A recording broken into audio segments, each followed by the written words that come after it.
گزارے کیسے زندگی،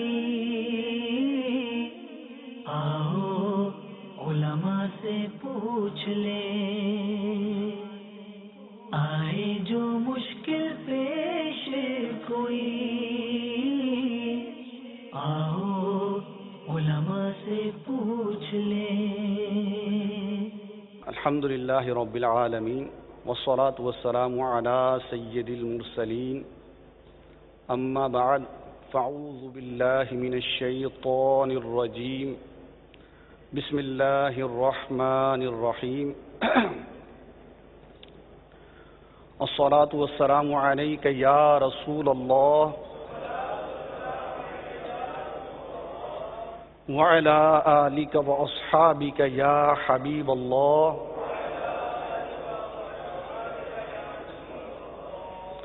الصلاة والسلام علیک یا نبی اللہ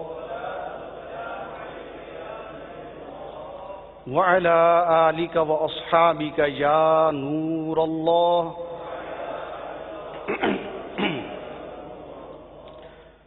نویت سنت الاعتکاف، صلو علی الحبیب صلی اللہ تعالی علی محمد صلی اللہ علیہ وسلم۔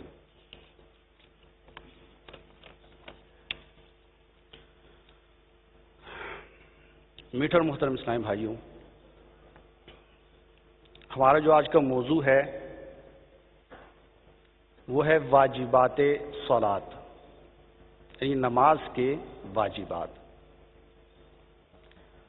واجب کیا ہے، اس کی اہمیت کیا ہے، اس کے ترک کر دینے کے احکامات کیا ہیں، اس کے مقابل کیا چیز ہوتی ہے، اور ترک کر دینے کی صورت میں اس کا نقصان کیسے پورا ہوگا، تو یہ انشاءاللہ عز و جل آج ہم سیکھیں گے۔ اب واجب کے ساتھ ساتھ اور بہت ساری چیزیں آ جاتی ہیں جو واجب کے حکم میں ہوتی ہیں۔ مثلا ایک کام کا کرنا واجب ہے تو اس کام کا نہ کرنا مکروہ تحریمی ہے۔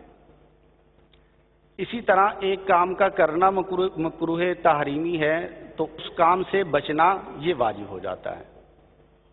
پھر یوں ہی سجدہ سہو کے مسائل آ جاتے ہیں کہ ہمیں ایک سادہ سا اصول بتایا جاتا ہے کہ نماز کا اگر واجب ترک ہو جائے تو واجب ترک ہو جانے کی صورت میں نماز مکروہ تحریمی ہو جاتی ہے، لیکن بہت سارے معاملات میں ہم دیکھتے ہیں کہ وہاں پر جب مسئلہ پوچھا جاتا ہے تو علماء یہ بیان کرتے ہیں کہ یہاں پر سجدہ سہو سے نقصان پورا نہیں ہوگا، نماز کا اعادہ کیا جائے گا۔ اور کہیں پر یہ ارشاد فرما دیتے ہیں کہ نماز مکروہ تحریمی ہو چکی، آدمی گناہگار ہو چکا، نہ ہی سجدہ سہو کرنا پڑے گا اور نہ ہی نماز کا اعادہ کرنا پڑے گا۔ اب یہ ایک ایسی چیزیں ہیں کہ جو آدمی کو پریشان کر دیتی ہیں کہ یہ کیا مطلب، حالانکہ سادہ سا اصول تو یہ ہے کہ جہاں پر مکروہ تحریمی نماز ہو گئی یا نماز کا واجب ترک ہو گیا تو اب سجدہ سہو سے نماز پوری ہو جانی چاہیے، لیکن یہاں پر کیوں نہیں پوری ہو رہی؟ جیسے سادہ چند مثالیں عرض کرتا ہوں۔ مثال کے طور پہ قاعدہ اولیٰ بھول گئے نماز میں، اب بھولنے کے بعد میں یاد آیا کہ قاعدہ اولیٰ کرنا بھول گئے تھے، تو اب ایسی صورت میں ہم کیا کریں گے؟ سجدہ سہو کریں گے۔ کیوں؟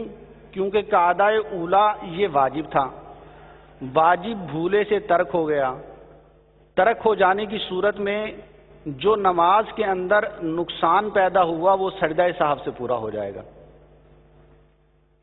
ٹھیک ہے؟ ایسے ہی اب دیگر چیزوں کی طرف آئیں، جیسے کہ کف ثوب ہے، کپڑے کو لپیٹنا، صدل کرنا، ریشمی لباس پہننا، سونے کی انگوٹھی پہننا یا وہ انگوٹھی پہننا کہ جو شریعت میں ممنوع ہے، یہ پہن کے نماز پڑھی تو ایسی صورت میں یہ حکم دیا جاتا ہے کہ نماز مکروہ تحریمی ہوئی اور نماز پڑھنے والا گناہگار ہوا، اس پر واجب ہے کہ ان چیزوں کا ازالہ کرے اور ازالہ کر کے نماز کا اعادہ کرے. سجدہ سہو کفایت نہیں کرے گا. اب یوں ہی ایک تیسری چیز آ جاتی ہے، جیسے کہ اتصال صفوف ہے کہ ہم جماعت کے ساتھ نماز پڑھ رہے ہوتے ہیں تو یہ بھی اعلان کیا جاتا ہے کہ صفوں کو مکمل کر لیں، کندھے سے کندھا مس کر لیں، پہلے اگلی صفوں کو مکمل فرمائیں کہ یہ واجب ہے، اس کا ترک حرام و گناہ ہے. اب اگر کوئی شخص اتصال صف کو ترک کرتا ہے یا اکمال صف کو ترک کرتا ہے تو کیا ہوگی؟ نماز مکروہ تحریمی ہو جائے گی. لیکن کیا ایسی صورت میں نماز کا اعادہ کیا جائے گا؟ اسی طرح سورتوں کے درمیان ترتیب واجب ہے کہ سورتوں کو ترتیب کے ساتھ پڑھا جائے، الاول فالاول کے اعتبار سے. پہلے پہلی والی صورت پڑھی جائے گی، اس کے بعد والی رکعت میں اس کے بعد والی صورت پڑھی جائے گی. اگر قرآن پاک الٹا پڑھا گیا، یعنی بعد والی صورت کو پہلے پڑھ دیا گیا اور پہلے والی صورت کو بعد میں پڑھ دیا گیا، تو ایسا کرنا کیا ہے؟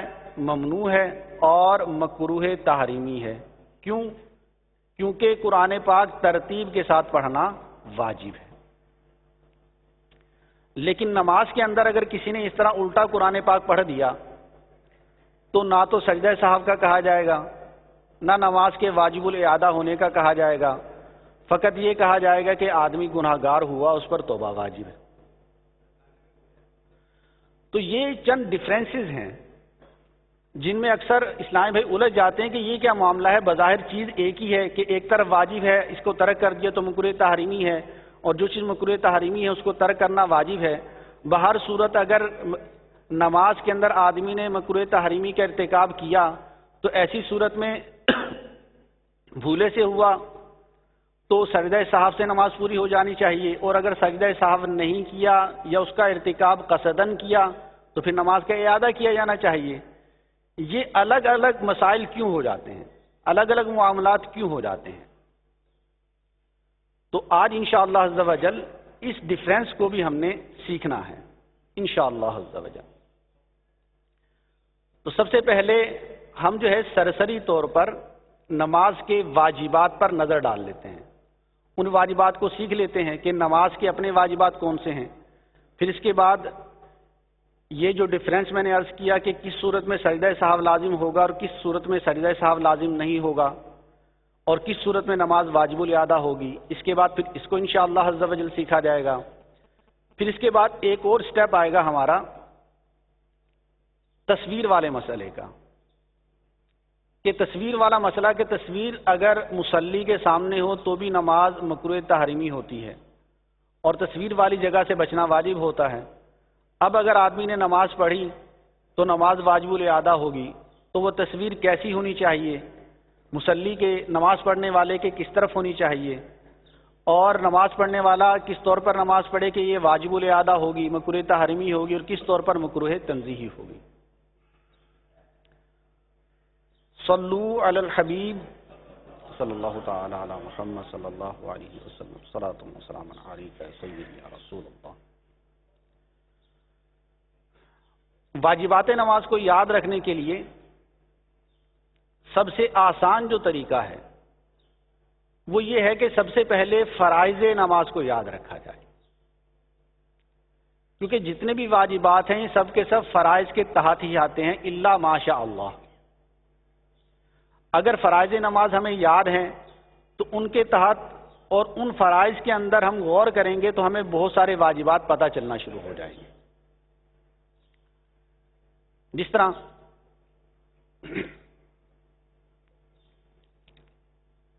سب سے پہلا جو فرض ہے نماز کا وہ ہے تکبیر تحریمہ،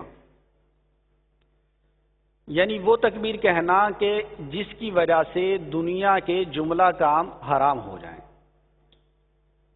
سب سے پہلا فرض ہے. اور تکبیر تحریمہ کے بارے میں اللہ تبارک و تعالی ارشاد فرماتا ہے وَذَكَرَ اسْمَ رَبِّهِ فَصَلَّى، کہ اپنے رب کا نام لیا کہ نماز پڑھی، وَرَبَّكَ فَكَبِّرْ، اور اپنے رب کی بڑائی بیان کرو. تو یہ وہ آیتیں مبارکہ ہیں جو اس بات پر دلالت کرتی ہیں کہ تکبیر تحریمہ کہنا فرض ہے، اور یہ غالباً پہلے ہو چکا ہوگا سلسلہ کہ تکبیر تحریمہ کہنا فرض ہے۔ اب یہ ایک فرض ہمیں پتہ چل گیا، سب سے پہلا فرض ہے تکبیر تحریمہ۔ اب اس تحریمہ کے اندر، تکبیر تحریمہ کے اندر واجبات کیا ہیں، تو اس میں غور کریں گے تو اس کے تحت والے واجبات ہمیں پتہ چلنا شروع ہو جائیں گے۔ اب مطلقاً جو فرض ہے وہ ہے تکبیر تحریمہ کہنا، یعنی اللہ تبارک و تعالیٰ کی بڑائی بیان کرنا۔ تو کوئی بھی ایسا لفظ کہہ دیا گیا کہ جس کے اندر اللہ تبارک و تعالیٰ کی بڑائی ہے اور وہ نماز شروع کرنے کے لیے کہا گیا تو نماز شروع ہو جائے گی۔ جیسے اللہ اکبر کہا گیا، اللہ اجل کہہ دیا گیا، اللہ اعظم کہہ دیا گیا، تو ان سب صورتوں میں نماز شروع ہو جائے گی۔ کیونکہ یہ تمام کے تمام الفاظ جو ہیں اللہ تبارک و تعالیٰ کی بڑائی پر دلالت کرتے ہیں۔ لیکن ان سب الفاظ کے اندر صرف ایک لفظ اللہ اکبر یہ کہنا واجب ہے۔ کیوں واجب ہے؟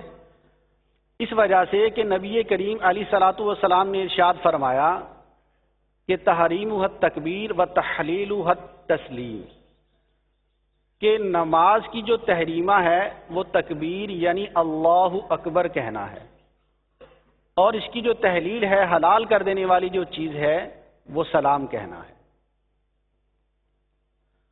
تو اس سے پتہ چلا کہ جو اللہ تبارک و تعالیٰ کی بڑائی بیان کرنی تھی وہ بڑائی مخصوص الفاظ کے ساتھ بیان کرنا واجب ہے، اور اگر اس واجب کو ترک کر دیا گیا تو نماز کیا ہوگی؟ ناقص رہ جائے گی۔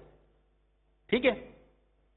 کیونکہ واجب کی تعریف یہ ہے کہ واجب وہ ہوتا ہے کہ جو دلیل غنی سے ثابت ہو اور بے کیے اس کے عبادت ناقص رہ جائے، کامل نہ ہو۔ کہ جو دلیل ظنی سے ثابت ہو اور اگر آدمی اس کو نہ بجا لائے، اس کو ادا نہ کرے تو عبادت جو ہے ناقص رہ جائے۔ تو یہ واجب کی سادہ سی تعریف ہے۔ تو اب اگر کسی بندے نے اللہ اعظم کہا، اللہ اجل کہا تو فرض ادا ہو گیا تکبیر تحریمہ کا، اس کی نماز شروع ہو جائے گی، لیکن اللہ اکبر نہ کہنے کی وجہ سے اس کی نماز ناقص رہ جائے گی۔ تو اب تکبیر تحریمہ کے تحت ایک ہی واجب ہے، وہ کیا ہے؟ اللہ اکبر کہنا۔ تمام اسلامی متوجہ ہے نا؟ جی جی۔ تو تکبیر تحریمہ کے تحت واجب کون سا ہے؟ اللہ اکبر کہنا۔ جزاک اللہ۔ اب اس کے بعد دوسرا فرض آتا ہے۔ دوسرا فرض کیا ہے؟ قیام۔ تو قیام کے اندر جو واجب ہے وہ قرات کے اعتبار سے ہی واجب ہے، اور جو فرض ہے وہ قرات کے اعتبار سے ہی فرض ہے۔ کہ جتنی قرات کرنا واجب ہے اتنا قیام کرنا بھی واجب ہے، اور جتنی قرات فرض ہے اتنا ہی قیام کرنا بھی فرض ہے۔ تو اس وجہ سے ہمیں جانا پڑے گا تیسرے فرض کی طرف، قرات کی طرف۔ کہ قرات سے جو ہمیں قرات سے پتہ چلے گا وہی ہمیں قیام کا پتہ چل جائے گا۔ تو قرات کے اندر مطلقاً ایک آیت کے برابر قرات کرنا فرض ہے۔ کیونکہ اللہ تبارک و تعالیٰ کا فرمان ہے فَقْرَؤْا مَا تَيَسَّرَ مِنَ الْقُرْآنِ، کہ قرآن میں سے وہ پڑھو جو تمہیں آسان ہو، جو تمہیں میسر ہو۔ تو اب قرآن کا اطلاق کم از کم ایک آیت پر ہوتا ہے، چاہے وہ چھوٹی سے چھوٹی کیوں نہ ہو۔ تو اس کا مطلب یہ ہے کہ کم از کم کوئی بھی ایک آیت، چاہے وہ چھوٹی سے چھوٹی آیت کیوں نہ ہو، کوئی ایک آیت یہ قرآن پاک کی نماز میں پڑھنا فرض ہے۔ تو جب یہ پڑھنا فرض ہے تو اتنی دیر کا قیام کرنا بھی فرض ہے۔ ٹھیک ہے؟ اب یہ ہے کہ وہ چھوٹی سے چھوٹی آیت کتنی ہو، کیونکہ چھوٹی سے چھوٹی آیتیں بہت ساری ہیں۔ جس طرح مثال کے طور پہ حروف مقطعات ہیں، صاد ہے، الف لام میم ہے، الف لام را ہے، تو یہ حروف مقطعات ہیں، یہ پوری ایک آیت ہیں۔ تو کیا ان کے پڑھنے سے فرض ادا ہو جائے گا؟ تو اس کے بارے میں مفتہ بھی قول یہ ہے کہ ان کے پڑھنے سے فرض ادا نہیں ہوگا۔ اس کے لیے دو شرائط ہیں۔ وہ کیا شرائط ہیں؟ وہ شرائط یہ ہیں کہ وہ آیت جو ہے ایک لفظ پر مشتمل نہ ہو، کم از کم دو لفظ پر مشتمل ہو۔ ٹھیک ہے، کم از کم دو لفظ پر مشتمل ہو اور اس کے حروف کی تعداد کم از کم 6 ہو۔ لفظ سے مراد یہاں پر حرف نہیں ہے، ٹھیک ہے، حرفوں سے مل کے ایک مجموعہ بنتا ہے، اس مجموعے کو کہا جاتا ہے لفظ۔ یہ حرفوں کے دو مجموعے اس کے اندر ہوں اور ان مجموعے کے اندر جو حروف کی تعداد ہے وہ کم از کم 6 ہو، تو 6 حروف کی تعداد والی آیت کے جو دو الفاظ پر مشتمل ہو اس سے فرض ادا ہو۔ ٹھیک ہے، ورنہ ایک لفظ ہے مدہامتان، یہ پوری آیت ہے اور یہ 6 حروف سے زیادہ حروف پر مشتمل ہے، لیکن یہ بھی کفایت نہیں کرے گا۔ کیوں کفایت نہیں کرے گا؟ کہ یہ ایک لفظ ہے، دو نہیں ہے۔ اب مدہامتان کو آپ دیکھ لیں کہ میم 1، دال 2، ہا 3، ہا کے بعد الف 4، پھر اس کے بعد تا 5، پھر اس کے بعد الف آتا ہے 6، پھر اس کے بعد نون آتا ہے 7۔ تو اس میں 6 سے زیادہ حروف ہیں، لیکن چونکہ یہ بذات خود ایک لفظ ہے، دو نہیں ہیں، تو اس وجہ سے یہ کفایت نہیں کریں گے۔ تو ایسی آیت کے جو دو الفاظ پر مشتمل ہو اور کم از کم 6 حروف پر مشتمل ہو، اس کا پڑھنا فرض اور اتنی دیر کا قیام بھی فرض۔ پھر اس کے بعد اس کے اندر جو واجب ہے وہ سورہ فاتحہ کا پڑھنا ہے، کہ مطلقاً قرات کرنا فرض، کیونکہ اللہ تبارک و تعالیٰ کا فرمان ہے فَقْرَؤُوا مَا تَيَسَّرَ مِنَ الْقُرْآنِ، لیکن اس کے اندر سورہ فاتحہ کا پڑھنا کیا ہے؟ واجب ہے، کیونکہ نبی کریم صلی اللہ تعالی علیہ وآلہ وسلم نے ارشاد فرمایا لا صلاۃ لمن لم یقرأ بفاتحۃ الکتاب، کہ اس کی کوئی نماز نہیں ہے کہ جس نے سورہ فاتحہ نہیں پڑھی۔ اور مراد یہاں پر کیا ہے؟ کہ نماز کامل نہیں ہے۔ تو اب قرات کے تحت سورہ فاتحہ پڑھنا کیا ہو گئی؟ واجب ہو گئی۔ اب اس کے ساتھ سورت ملانا بھی واجب ہے، کیونکہ دیگر روایات کے اندر یہ آیا ہے کہ لا صلاۃ لمن لم یقرأ بفاتحۃ الکتاب وسورۃ معہا، کہ اس کی نماز کامل نہیں ہے کہ جس نے سورہ فاتحہ کو نہیں پڑھا اور اس کے ساتھ سورت نہیں ملائی۔ اور ایک اور روایت کے اندر یہ ہے کہ ما تیسر منہا، کہ اس میں سے جو اس کو آسان لگے، کہ سورہ فاتحہ پڑھے اور سورہ فاتحہ کے ساتھ جو اس کو آسان لگتا ہے وہ پڑھے۔ تو اب یہاں سے میں پتہ چلا کہ قرات کے تحت جو ہیں یہ دو واجب آ گئے، ایک سورہ فاتحہ کا پڑھنا اور سورہ فاتحہ کے ساتھ جو آسان لگے اس کا پڑھنا۔ ٹھیک ہے، تو اب سورہ فاتحہ پڑھنا یہ بھی واجب، اور اس کے ساتھ جو قرآن پاک میں آسان لگے اور ساتھ اس کے سورت ملانا یہ بھی واجب۔ اب اس کے اندر واجب کی مقدار کتنی ہے؟ کم از کم 3 چھوٹی آیت۔ ٹھیک ہے، کیونکہ روایات میں سورت کا اطلاق آیا ہے کہ سورت پڑھی جائے۔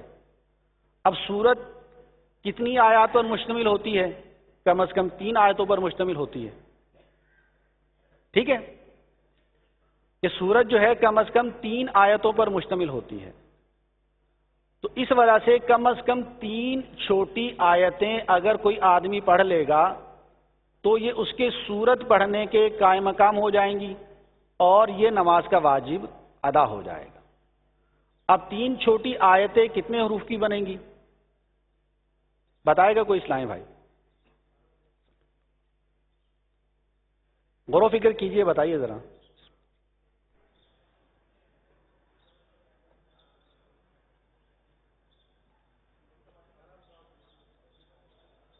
سینتالیس اور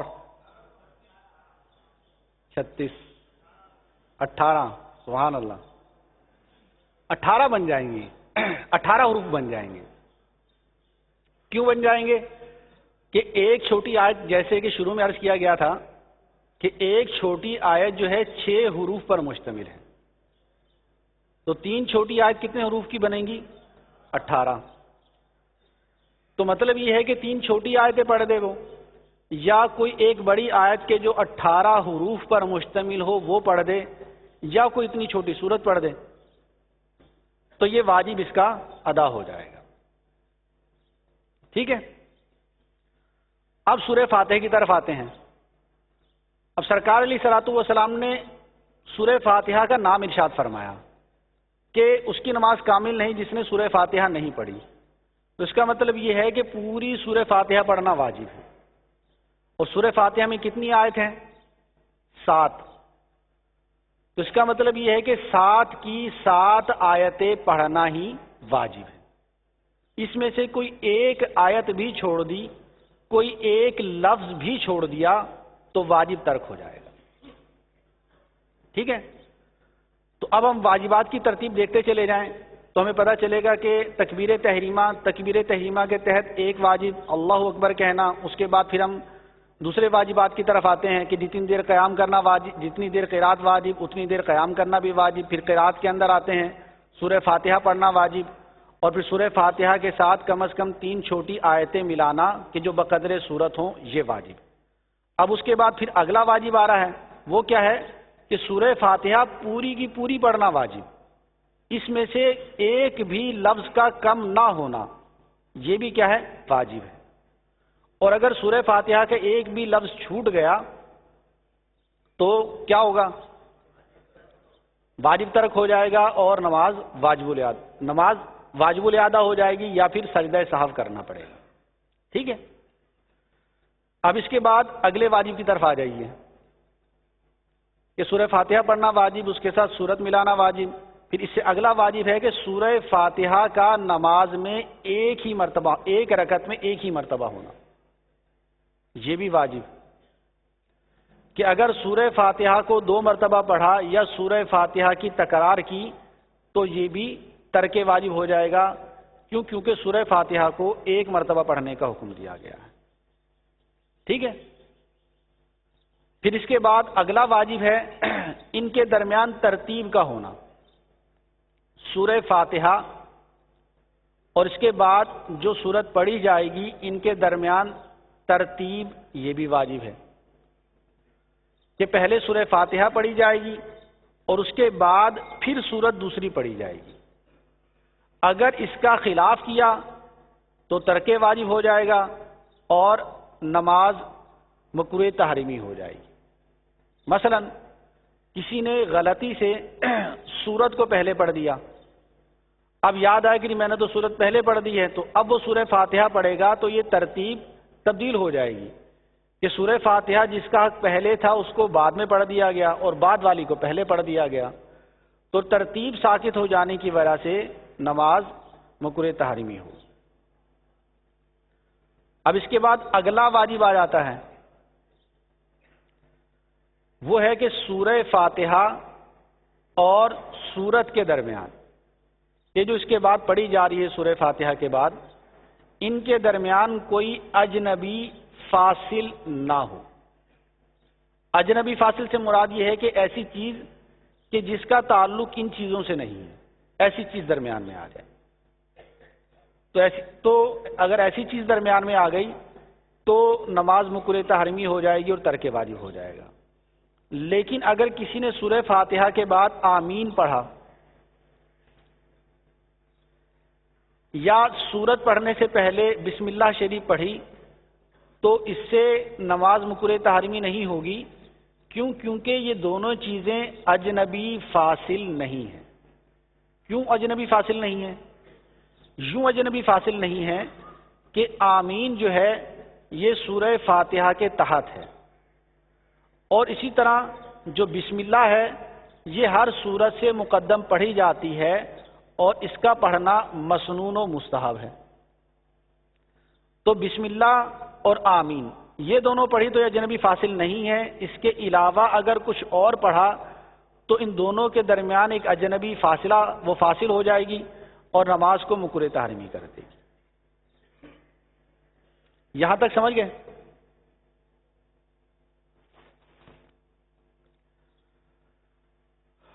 اب اس کے بعد اگلا فرض آتا ہے رکوع. اب رکوع میں کیا واجب ہے؟ رکوع میں بظاہر کوئی الگ سے واجب نہیں ہے، کیونکہ اس میں تسبیحات جو پڑھی جاتی ہیں یہ سنت ہیں، اور اس کے اندر کوئی الگ سے کوئی چیز واجب نہیں ہے سوائے تعدیل ارکان کے، کہ تعدیل رکن یہ ہر چیز کے اندر واجب ہے. تعدیل کیا ہوتی ہے؟ تعدیل یہ ہے کہ ہر رکن کو اس کو پورا کا پورا حق دینا، اور اس کی مقدار ہے ایک سبحان اللہ کے برابر، کہ ایک سبحان اللہ کے برابر کسی بھی رکن کو ادا کرنا یہ تعدیل رکن کہلاتی ہے، اور مجموعی طور پر اس کو تعدیل ارکان کہا جاتا ہے. اور یہ واجب ہے. کیوں واجب ہے؟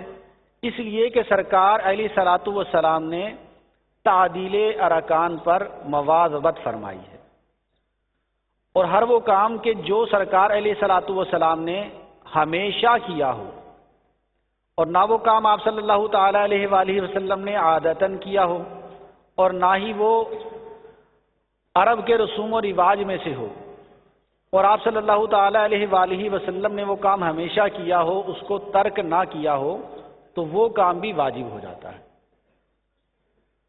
تو تعدیل ارکان ایک ایسی چیز ہے کہ جو آپ صلی اللہ تعالی علیہ وآلہ وسلم نے ہمیشہ کی، اس کو ترک نہیں کیا، تو اس وجہ سے تعدیل ارکان بھی واجب ہے. تو اب رکوع کرنا فرض ہے، لیکن اتنی دیر ٹھہرنا کہ رکوع میں اطمینان ہو جائے اور کامل طور پر رکوع ادا ہو جائے یہ واجب ہے، اور اس کی مقدار ہے ایک سبحان اللہ کے برابر. اور تعدیل ارکان جو ہے یہ سب کے اندر آئے گا، قیام میں بھی آئے گا، رکوع میں بھی آئے گا، قومے میں بھی آئے گا، سجود میں بھی آئے گا، جلسے میں بھی آئے گا، ہر چیز کے اندر آئے گا. کیونکہ سرکار علیہ الصلوۃ والسلام اس کے بغیر نماز کو ادا نہیں فرماتے تھے، اور آپ صلی اللہ تعالی علیہ وآلہ وسلم کا فرمان ہے صلو کما رأیتمونی اصلی، کہ نماز پڑھو جیسے تم مجھے نماز پڑھتے ہوئے دیکھتے ہو. تو چونکہ سرکار علیہ الصلوۃ والسلام نے ویسے نماز پڑھنے کا حکم دیا ہے جیسے آپ صلی اللہ تعالی علیہ وآلہ وسلم نے نماز پڑھی ہے، اور آپ صلی اللہ تعالی علیہ وآلہ وسلم نے تعدیل ارکان پر مواظبت فرمائی ہے، اور تعدیل ارکان کو کبھی ترک نہیں فرمایا، تو اس وجہ سے تعدیل ارکان بھی واجب ہے. اس کے بعد جو واجب ہے یہ ہے قوما کرنا. قوما کا مطلب کیا ہے؟ کہ رکوع کے بعد سیدھے کھڑے ہو جانا، رکوع کرنے کے بعد سیدھے کھڑے ہو جانا. اس کے اندر تسمیع اور تحمید کہی جاتی ہے، تو یہ واجب نہیں ہے، یہ سنت ہے تسمیع و تحمید کہنا، لیکن سیدھے کھڑے ہو جانا کہ کمر بالکل سیدھی ہو جائے یہ واجب ہے، اور اس کی مقدار بھی ایک سبحان اللہ کے برابر واجب ہے.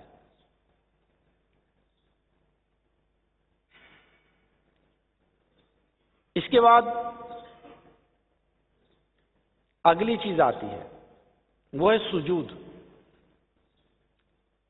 دونوں سجدے کرنا، یہ رکوع کے بعد والا فرض ہے. اب یہ تو ہمیں پتہ ہے کہ دونوں سجدے کرنا فرض ہے، لیکن ان کو الگ ترتیب کرنا کہ ایک کے بعد دوسرا سجدہ کرنا یہ واجب ہے، کہ ایک کے بعد دوسرا سجدہ کرنا یہ واجب ہے الگ ترتیب. اگر ان کے درمیان ترتیب ساقط ہو گئی تو واجب ترک ہو جائے گا. مثلا آپ نماز پڑھ رہے تھے، نماز میں آپ نے ایک سجدہ کر لیا، ایک سجدہ کرنے کے بعد دوسرا سجدہ کرنا بھول گئے، تو اب دوسرا سجدہ بھی فرض ہے، اس کو ادا کرنا ہے. یہاں تک کہ اگر آپ کو قعدہ اخیرہ میں جا کے یاد آتا ہے تو بھی اس کو ادا کرنا ہے. اگر اس کو ادا نہیں کریں گے تو نماز نہیں ہوگی.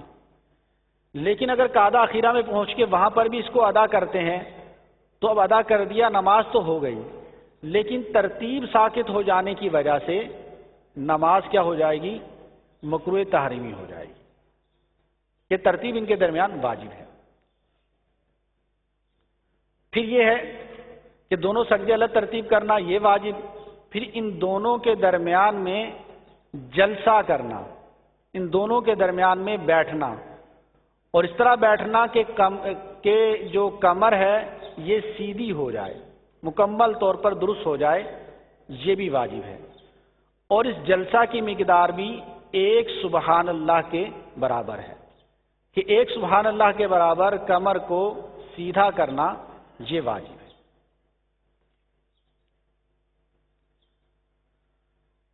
اس کے بعد آتا ہے قعدہ.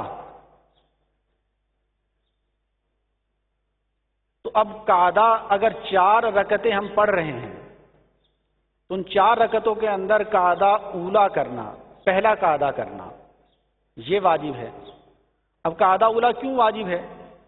قعدہ اولا واجب ہونے کی وجہ بھی یہی ہے کہ سرکار علیہ الصلوۃ والسلام نے ہمیشہ اس پر مواظبت فرمائی کہ آپ صلی اللہ تعالی علیہ وآلہ وسلم جب نماز پڑھتے تھے اور 4 رکعت پڑھتے تھے تو ان 4 رکعتوں میں 2 رکعت کے بعد آپ صلی اللہ تعالی علیہ وآلہ وسلم قعدہ کیا کرتے تھے.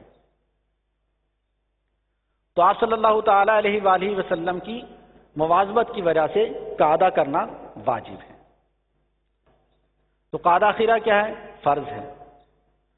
اور اس کے اندر جو تشہد ہے، التحیات ہے، یہ پڑھنا واجب ہے.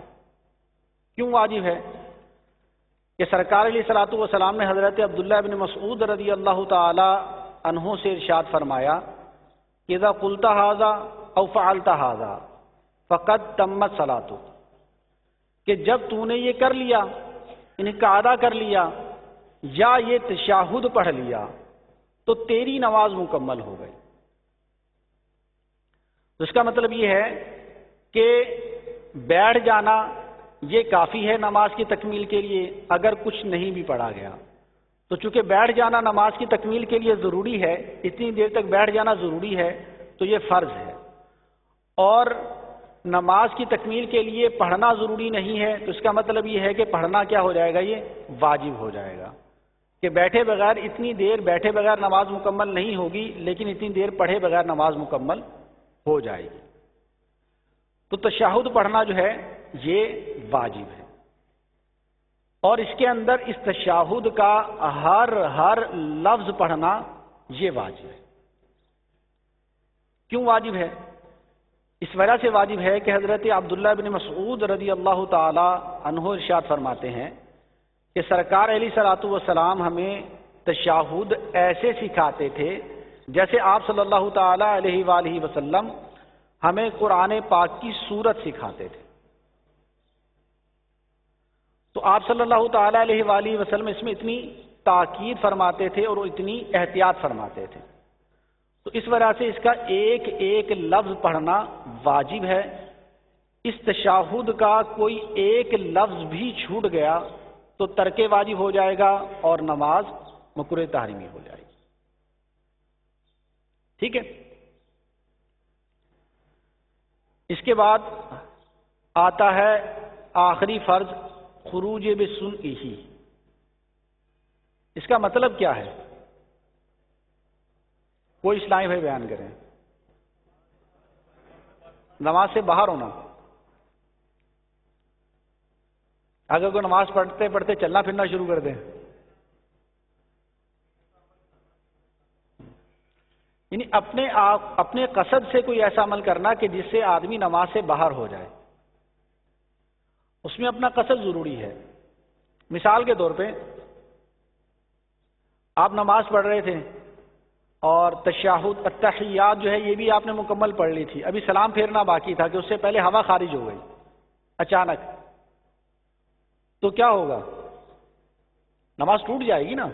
نماز ٹوٹ جائے گی، دوبارہ پڑھنی پڑے گی. کیونکہ یہاں سے جو خروج متحقق ہوا ہے یہ خود آپ نے قصدن نہیں کیا، اپنے طور پہ ہو گیا ہے. لیکن اگر کوئی بندہ خدا نہ خاصا جان بوجھ کے ہوا خارج کر دے اس نیت سے کہ میں نماز ختم کر رہا ہوں اپنی، کہ اس نے تشہد پڑھا، التحیات مکمل پڑھ لی، اس کے بعد اس نے جان بوجھ کے ہوا خارج کر دی. اب اگرچہ جان بوجھ کے ہوا خارج کرنے سے وضو ٹوٹ جائے گا، لیکن اس کی نماز مکمل ہو جائے گی کہ خروج بسنعہ اس کی طرف سے پایا گیا. لیکن نماز اس کی اب واجب الاعادہ ہوگی، کیونکہ لفظ سلام کے ساتھ خروج بسنعہ کرنا یہ واجب تھا. ٹھیک ہے، فرق سمجھ گئے؟ تو خروج بسنعہ کا مطلب یہ ہوتا ہے اپنے قصد سے، اپنے آپ سے کوئی ایسا فعل کرنا کہ جس سے آدمی نماز سے خارج ہو. اگر کوئی ایسا فعل کیا کہ جو اپنے قصد سے نہیں تھا اور اس سے نماز ٹوٹ جاتی ہے تو نماز ٹوٹ ہی جائے گی، وہ خروج بسنعہ متحقق نہیں ہوگا اس کا. تو خروج بسنعہ یہ فرض ہے. کیوں فرض ہے اور اس کے اندر واجب کیا ہے یہ ہم نے دیکھنا ہے. اب خروج بسنعہ فرض کیوں ہے؟ خروج بسنعہ فرض یوں ہے کہ جب تک ہم ایک نماز سے خروج نہیں کریں گے اپنے کسی فعل سے تو ہم دوسری نماز میں داخل ہی نہیں ہو سکتے. اب مثال کے طور پہ ظہر کی نماز ہے، ہم پڑھ رہے ہیں، تو جب تک ہم ظہر کی نماز سے خارج نہیں ہوں گے عصر کی نماز کیسے پڑھیں گے؟ عصر کی نماز تو ہم نہیں پڑھ سکتے. اس کا مطلب یہ ہے کہ اگلا جو فرض ہے، عصر کا جو فرض ہے، یہ ظہر کی نماز سے خروج پر موقوف ہے. تو اس وجہ سے پچھلی نماز سے خروج کرنا یہ فرض ہے. لیکن اس کے اندر جو ہے لفظ سلام، دونوں طرف لفظ سلام جو ہے یہ واجب ہے. تو اب اگر کسی شخص نے نماز سے خروج لفظ سلام کے علاوہ کسی اور لفظ سے کر دیا یا کسی اور فعل سے کر دیا تو نماز تو اس کی مکمل ہو جائے گی، لیکن لفظ سلام سے خروج نہ کرنے کی وجہ سے اس کی نماز واجب الاعادہ ہو جائے گی. ٹھیک ہے؟ تو اب یہ جو ہم نے واجبات سیکھے ہیں یہ نماز کے واجبات ہیں. اب ان واجبات میں سے اگر کوئی ایک واجب بھی رہ جائے اور بھولے سے ترک ہو جائے تو سجدہ سہو سے اس کا نقصان پورا ہو جائے گا. اور اگر سجدہ سہو نہیں کیا یا قصدن جان بوجھ کر اس واجب کو ترک کیا تو پھر ایسی صورت میں نماز واجب الاعادہ ہو جائے گی. صلو علی الحبیب صلی اللہ تعالی علیہ وسلم. تو یہ ہیں موٹے موٹے واجبات، یہ مکمل نہیں ہیں، کچھ واجبات ابھی باقی بھی ہیں، لیکن یہ موٹے موٹے واجبات ہیں کہ جن کو ہم فرائض کے تحت فرائض کو یاد رکھتے ہوئے ان واجبات کو ہم یاد رکھ سکتے ہیں. اب ان میں سے چند ایک واجبات رہ گئے ہیں. مثلا سجدے کے اندر دونوں پاؤں کی 3 انگلیوں کے پیٹ لگانا، اکثر پاؤں کی اکثر انگلیوں کے پیٹ لگانا یہ بھی واجب ہے. تو اب کسی نے غور کیا کہ واجب کیوں ہے؟ اسی طرح ایک انگلی کا پیٹ لگانا یہ شرط بمعنی فرض ہے کہ ایک انگلی کا پیٹ لگانا فرض ہے. یہ واجب یوں ہے کہ ایک اصول ہے کہ فرض کا موقوف علیہ بھی فرض ہوتا ہے. اب سجدہ کرنا فرض ہے تو اب سجدہ کرنا جن چیزوں پر موقوف ہوگا وہ چیزیں بھی فرض ہوں گی، اور سجدہ جن چیزوں کی وجہ سے ناقص رہتا ہوگا ان چیزوں کا پورا کرنا کیا ہوگا؟ واجب ہوگا. تو اب سجدے کی جو اصل ہے یہ ہے پیشانی، اپنی پیشانی کو زمین پر ٹیک دینا. اگر پیشانی کو زمین پر ٹیک دیا گیا تو سجدہ ادا ہو جائے گا. لیکن اب آدمی پیشانی زمین پر کیسے ٹیکے گا؟ اب ایسے تو ہے نہیں نا کہ ٹانگیں بھی ہوا میں ہوں، ہاتھ بھی ہوا میں ہوں، گھٹنے بھی ہوا میں ہوں اور پیشانی زمین پہ لگا دے. وہ پیشانی زمین پر لگانے کے لیے لامحالہ اپنے جسم کے اعضاء میں سے کوئی اور عضو اس کو لازماً زمین پر رکھنا پڑے گا، پھر وہ اپنی پیشانی کو ٹیکے گا. تو اس کے لیے کم از کم آدمی جتنی بھی کوشش کر لے کم از کم پاؤں کی ایک انگلی زمین پر لازمی لگائے گا، کہ پاؤں کی کم از کم ایک انگلی لازمی زمین پر لگے گی، اس کے بعد ہی وہ پیشانی زمین پر ٹیک سکے گا، اس کے علاوہ پیشانی زمین پر ٹیکنا ممکن نہیں ہے۔ تو اس کا مطلب یہ ہے کہ پاؤں کی کم از کم ایک انگلی کا پیٹ لگانا، اس پر سجدہ کرنا موقوف ہے، اس کے بغیر سجدہ ادا نہیں ہو سکتا۔ تو اسی وجہ سے ہمارے ائمہ نے فرمایا کہ پاؤں کی ایک انگلی کا پیٹ لگانا نماز میں یہ شرط ہے، بامعنیٰ فرض ہے۔ پھر اب ہر ایک اس طرح سجدہ نہیں کر سکتا کہ پاؤں کی ایک انگلی زمین پہ لگا لے اور پھر وہ سجدہ کر لے۔ اب صحیح طور پر سجدہ کرنے کے لیے یہ ہے کہ دونوں پاؤں کی اکثر انگلیاں زمین پر لگ جائیں اور وہ پیشانی زمین پر ٹیکے، جس طرح ہم سجدہ کرتے ہیں۔ تو اب دونوں پاؤں کی اکثر انگلیاں زمین پر لگانا کیا ہو جائیں گی؟ واجب ہو جائیں گی، تاکہ بندہ صحیح طور پر سجدہ کر سکے۔ اور دونوں پاؤں کی جو اکثر انگلیاں بنتی ہیں وہ تین تین بنتی ہیں، دائیں طرف کی بھی تین اور بائیں طرف کی بھی تین۔ اس کا مطلب یہ ہے کہ دونوں پاؤں کی تین تین انگلیاں لگانا، تین تین انگلیاں لگانے سے اکثر انگلیاں لگانے کا حکم ادا ہو جائے گا اور واجب ادا ہو جائے گا، اور دونوں پاؤں کی اکثر انگلیاں لگانی واجب ہو جائیں گی۔ اور سنت کیا ہے کہ دونوں پاؤں کی 10 انگلیوں کے پیٹ لگائے جائیں اور 10 کی 10 انگلیوں کو قبلہ رخ کیا جائے۔ تو اب یہ بھی نماز کے واجبات میں سے ہے۔ تو اگر کسی آدمی سے یہ انگلیاں لگانا ترک ہو گیا کہ دونوں پاؤں کی اس نے اکثر انگلیاں نہیں لگائیں، یا کسی ایک پاؤں کی کم انگلیاں لگا دی، مطلب ان 3 سے کم لگا دی اس نے، اور اس کی اکثر انگلیاں پوری نہیں ہوئی، تو بھی نماز اس کی واجب الاعادہ اور مکروہ تحریمی ہو جائے گی۔ صلو علی الحبیب صلی اللہ تعالی علیہ وسلم۔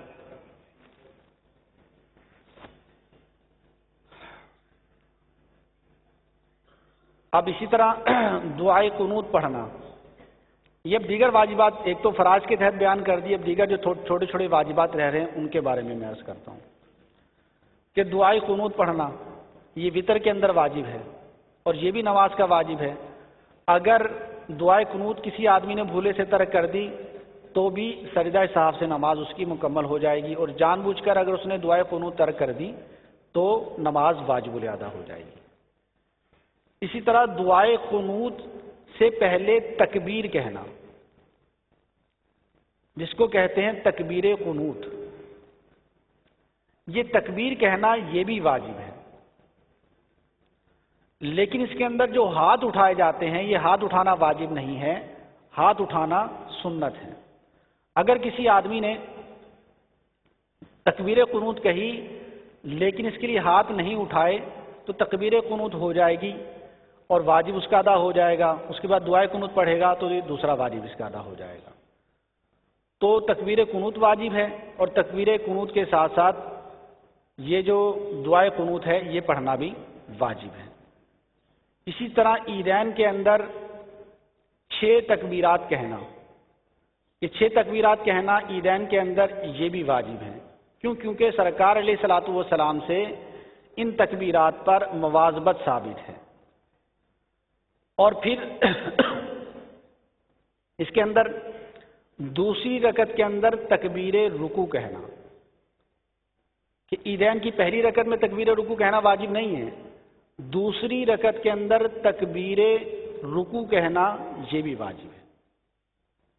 ٹھیک ہے، اب یہاں پر ایک مسئلہ یہ پیدا ہوتا ہے کہ عام نماز کے اندر تکبیر رکوع کہنا سنت ہے، اگر نہیں کہی تو ترک سنت ہوگی، لیکن یہاں عید کی نماز میں تکبیر رکوع کہنا واجب کیوں ہے؟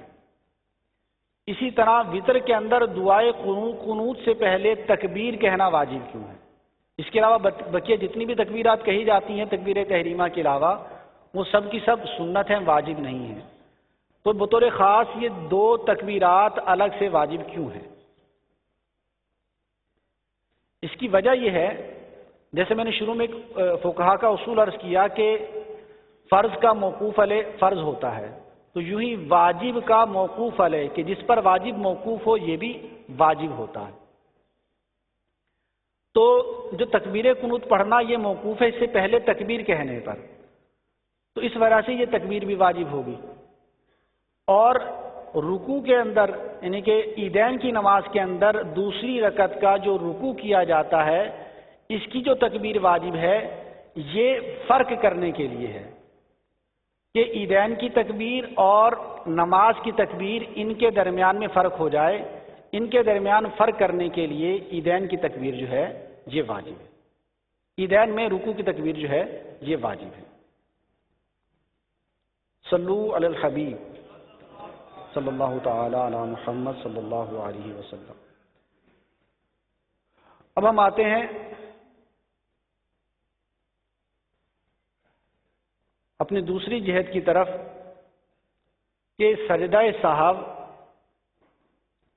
کب واجب ہوتا ہے، کب واجب نہیں ہوتا، کن چیزوں پر کرنا واجب ہوتا ہے اور کن چیزوں پر کرنا واجب نہیں ہوتا. تو اس کے لیے پہلے ہم ایک نقشہ بنا لیتے ہیں، اس نقشے کے ذریعے سمجھنا ذرا آسان ہو جائے گا.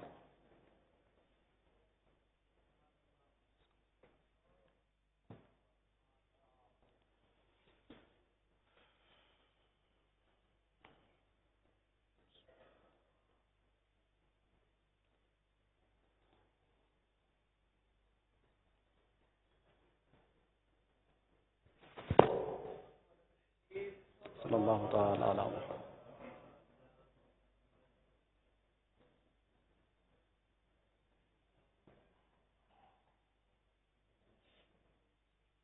اصل جو چیز آتی ہے وہ آتی ہے مکروہ تحریمی، کہ واجب اگر ترک ہوگا تو نماز کیا ہوگی؟ مکروہ تحریمی ہوگی. اب مکروہ تحریمی بنیادی طور پر دو طرح کے بنتے ہیں.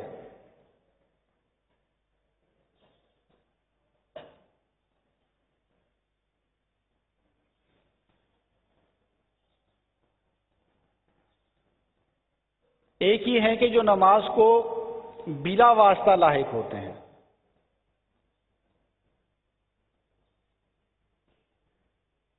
دوسرے وہ ہیں کہ جو بال واسطہ لاحق ہوتے ہیں.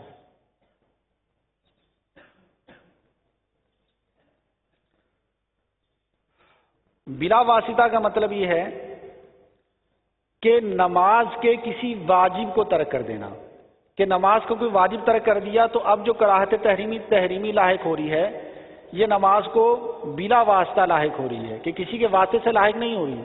چونکہ ہم نے نماز ہی کا واجب ترک کر دیا ہے اور نماز ہی کا واجب ہے اور کسی واسطے سے واجب نہیں ہے، تو اس کا مطلب یہ ہے کہ یہ کراہت بغیر کسی واسطے کے نماز کو لاحق ہو رہی ہے. جیسے تکبیر تحریمہ میں لفظ اللہ اکبر ترک کر دینا، سورہ فاتحہ کو ترک کر دینا، یا اس کے ساتھ سورت ملانا چھوڑ دینا، یا پھر تعدیل ارکان کو ترک کر دینا، یہ سب کے سب کون سے واجبات ہیں؟ نماز کی بلا واسطہ واجبات ہیں. اب ان میں سے کسی کو بھی ترک کر دیا تو یہ کراہت تحریمی جو ہے نماز کو بلا واسطہ لاحق ہوگی.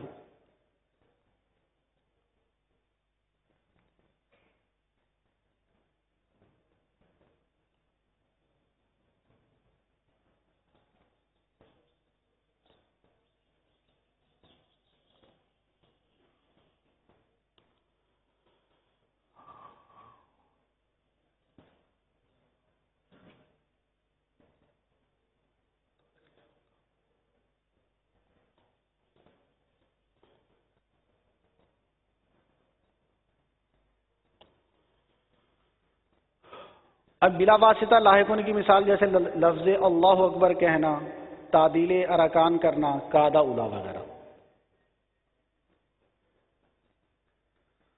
تو اب اس طرح ان میں سے اگر کسی چیز کو ترک کر دیا تو اگر بھولے سے ترک کیا تو سجدہ سہو کفایت کرے گا، اور اگر بھولے سے ترک نہیں کیا بلکہ جان بوجھ کے ترک کیا تو نماز کا اعادہ کرنا واجب ہو جائے گا. ٹھیک ہے؟ تو من حیث المجموع اس کی دو صورتیں بن جاتی ہیں.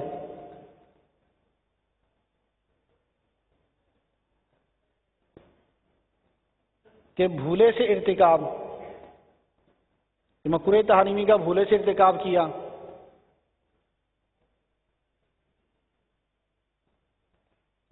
قصدن ارتکاب کیا. اب بھولے سے کیا تو کیا ہوگا کہ سجدہ سہو کفایت کر جائے گا.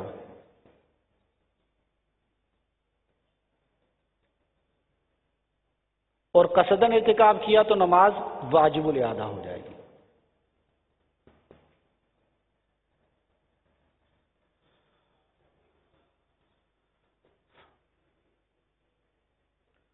اب آ جائیں بالواسطہ۔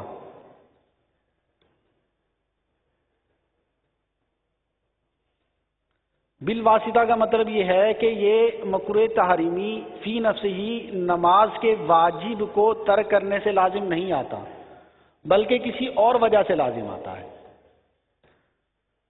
جیسے ریشمی کپڑے میں نماز پڑھنا، کہ جو ریشمی کپڑا ہے یہ پہن کے نماز پڑھی تو نماز کیا ہوگی؟ مکروہ تحریمی ہوگی، لیکن یہ فی نفسی ہی کوئی نماز کا اس میں واجب ترک نہیں کیا گیا، نماز کامل طور پر پڑھی گئی ہے۔ اسی طرح انگوٹھی جو ہے وہ جو پہنی جاتی ہے شرعی وزن کے اعتبار سے، اگر کسی نے اس سے زیادہ وزن کی انگوٹھی پہنی ہوئی ہے، یا ایک سے زیادہ پہنی ہوئی ہے، یا ایک نگ سے زیادہ نگ والی پہنی ہوئی ہے، یا سونے کی پہنی ہوئی ہے، یا آرٹیفیشل مرد نے انگوٹھی پہنی ہوئی ہے، ٹھیک ہے، اسی طرح کڑے چھلے وغیرہ پہنے ہوئے ہیں جو کہ شریعت میں ممنوع ہے، ان کے پہننے کے ساتھ اس نے نماز پڑھی تو کیا ہوگی؟ نماز مکروہ تحریمی ہوگی۔ لیکن اس مکروہ تحریمی میں اس نے نماز کا فی نفسہ ہی کوئی واجب ترک نہیں کیا۔ ایسے ہی نماز پڑھنے والے کے سامنے جو تھی تصویر تھی، اس تصویر کے سامنے نمازی نے نماز پڑھی تو اب اس صورت میں بھی نماز مکروہ تحریمی ہو جائے گی، لیکن اس صورت میں بھی مصلی نے نماز کے واجبات میں سے کوئی واجب ترک نہیں کیا۔ یا معاذ اللہ قبر کے سامنے نماز پڑھی اور بغیر کسی سترے کے نماز پڑھی، اس صورت کے اندر بھی نماز مکروہ تحریمی ہوگی، لیکن یہ بھی کوئی صورت ایسی نہیں ہے کہ جو نماز کے واجبات میں سے کسی واجب کو ترک کرنا ہو، ٹھیک ہے۔ تو اس کا مطلب یہ ہے کہ یہ کراہت تحریم جو ہے یہ نماز کو بالواسطہ ایک واسطے کے ذریعے لاحق ہے، ڈائریکٹ لاحق نہیں ہے۔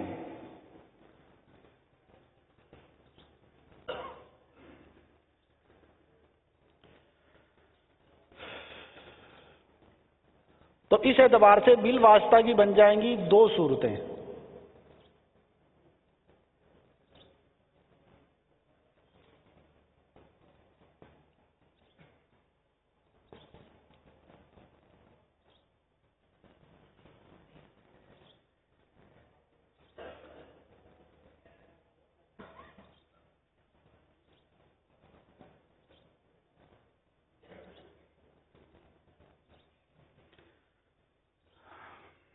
کہ نماز واجب الادا ہوگی یا نہیں ہوگی، ٹھیک ہے۔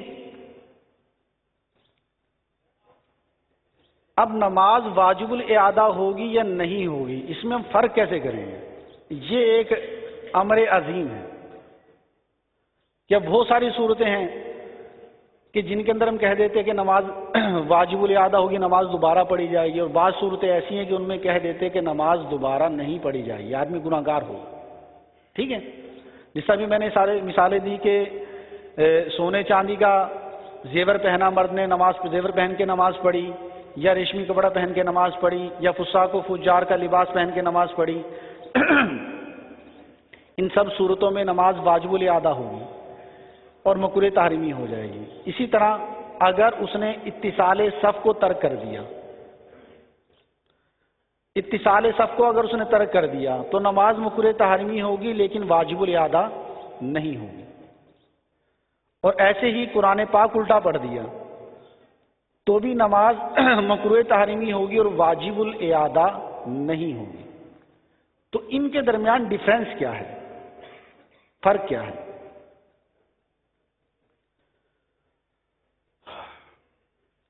فرق یہ ہے کہ نماز واجب الادا ہونے کے لیے جو بنیادی چیز ہے وہ یہ ہے کہ نماز پڑھتے ہوئے کوئی ایسا کام نہ کیا جائے کہ جو فی نفسہ ہی شریعت میں ممنوع ہو اور اس پر کوئی نہیں وارد ہو۔ اس کے فقہائے کرام نے اصول بیان کیے ہیں کہ مثلا نماز پڑھتے ہوئے اگر فساق سے مشابہت ہوتی ہے تو نماز واجب الادا ہو جائے گی، اگر کفار سے مشابہت ہوتی ہے تو نماز واجب الادا ہو جائے گی۔ یوں ہی کوئی ایسا کام کیا کہ جس پر حدیث پاک میں نہیں وارد ہے، ممانعت وارد ہے، تو نماز واجب الادا ہو جائے گی۔ ٹھیک ہے؟ اب اگر کوئی بندہ تصویر کے سامنے نماز پڑھتا ہے، تصویر کی طرف رخ کر کے نماز پڑھتا ہے، تو نماز واجب الادا ہونے کی جو وجہ ہے وہ تشبہ بھی ابدد الاوثان ہے، بتوں کی پوجا کرنے والوں سے مشابہت، یہ وجہ یہاں پر پائی جاتی ہے۔ اسی طرح اگر کوئی بھڑکتی ہوئی آگ کے سامنے، کہ آگ بھڑک رہی ہے یا دہتے ہوئے کوئلے ہیں، ان کے سامنے نماز پڑھتا ہے، تو یہ مجوسیوں سے مشابہت کی وجہ سے یہ نماز کیا ہے؟ مکروہ تحریمی ہے۔ ٹھیک ہے؟ اسی طرح کپڑے فولڈ کرنا ہے، کف ثوب جس کو کہا جاتا ہے، کپڑے فولڈ کرنا، تو بظاہر تو اس میں کوئی ایسی چیز نہیں ہے، لیکن اس سے سرکار علیہ الصلوۃ والسلام نے ممانعت فرمائی ہے کہ آپ صلی اللہ تعالی علیہ وآلہ وسلم نے ارشاد فرمایا کہ امرت ان اسجد علی سبعۃ اعظم ولا اکف ثوب ولا شعرا، کہ مجھے حکم دیا گیا ہے کہ میں 7 ہڈیوں پر سجدہ کروں اور نہ کپڑے لپیٹوں اور نہ ہی بال لپیٹوں۔ تو اب یہاں پر حدیث میں نہیں وارد کی گئی ہے، تو وہ معاملات کہ جن میں احادیث کے اندر منع کیا گیا ہے، یا کفار سے مشابہت ہوتی ہے یا فساق سے مشابہت ہوتی ہے، تو ان سب صورتوں میں ان چیزوں کے ساتھ نماز پڑھنا نماز کو مکروہ تحریمی بھی کر دے گا اور نماز کو واجب الادا بھی کر دے گا۔ اور اگر یہ چیز نہیں پائی جاتی تو نماز مکروہ تحریمی تو ہو جائے گی لیکن واجب الادا نہیں ہوگی۔ ٹھیک ہے؟ تو یہ ہے بنیادی فرق۔ صلو علی الحبیب۔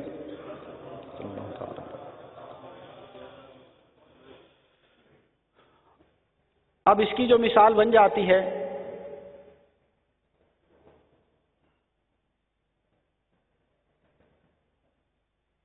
کف ثوب، صدل، کپڑا لٹکانا،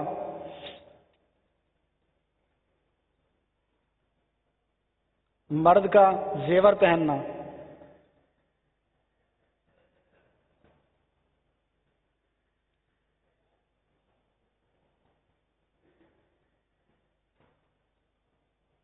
کفار سے مشابہت،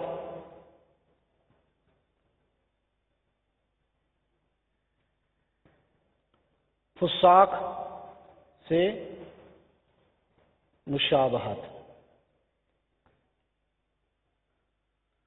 ٹھیک ہے؟ اب جو صدل ہے اور کف ثوب ہے، ان پر تو نہیں وارد ہے، سرکار علیہ الصلوۃ والسلام نے صراحتاً ان سے منع فرمایا ہے۔ مرد کا زیور پہننا، اب یہ تو ویسے بھی منع ہے مرد کا زیور پہننا، کہ سرکار علیہ الصلوۃ والسلام نے ارشاد فرمایا کہ ھذان حرامان علی ذکور امتی، کہ یہ جو 2 چیزیں ہیں کہ سونا اور ریشم، یہ میری امت کے مردوں پر حرام ہیں۔ تو یہ تو سرکار علیہ الصلوۃ والسلام کی طرف سے منع ہے۔ اور دوسرا یہ کہ اس کے اندر فساق سے مشابہت بھی پائی جاتی ہے، کہ ریشم بھی فاسق لوگ پہنتے ہیں اور اسی طرح زیورات بھی فاسق مرد پہنتے ہیں، جو نیک مرد ہے وہ نہیں پہنتے۔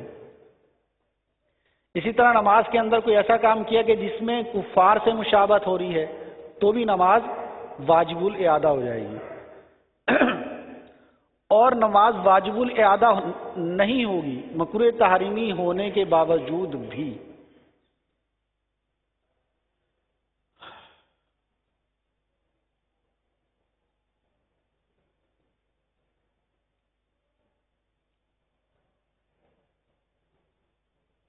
اس کی ابھی 2 ہی صورتیں ذہن میں ہیں، اتصال صفوف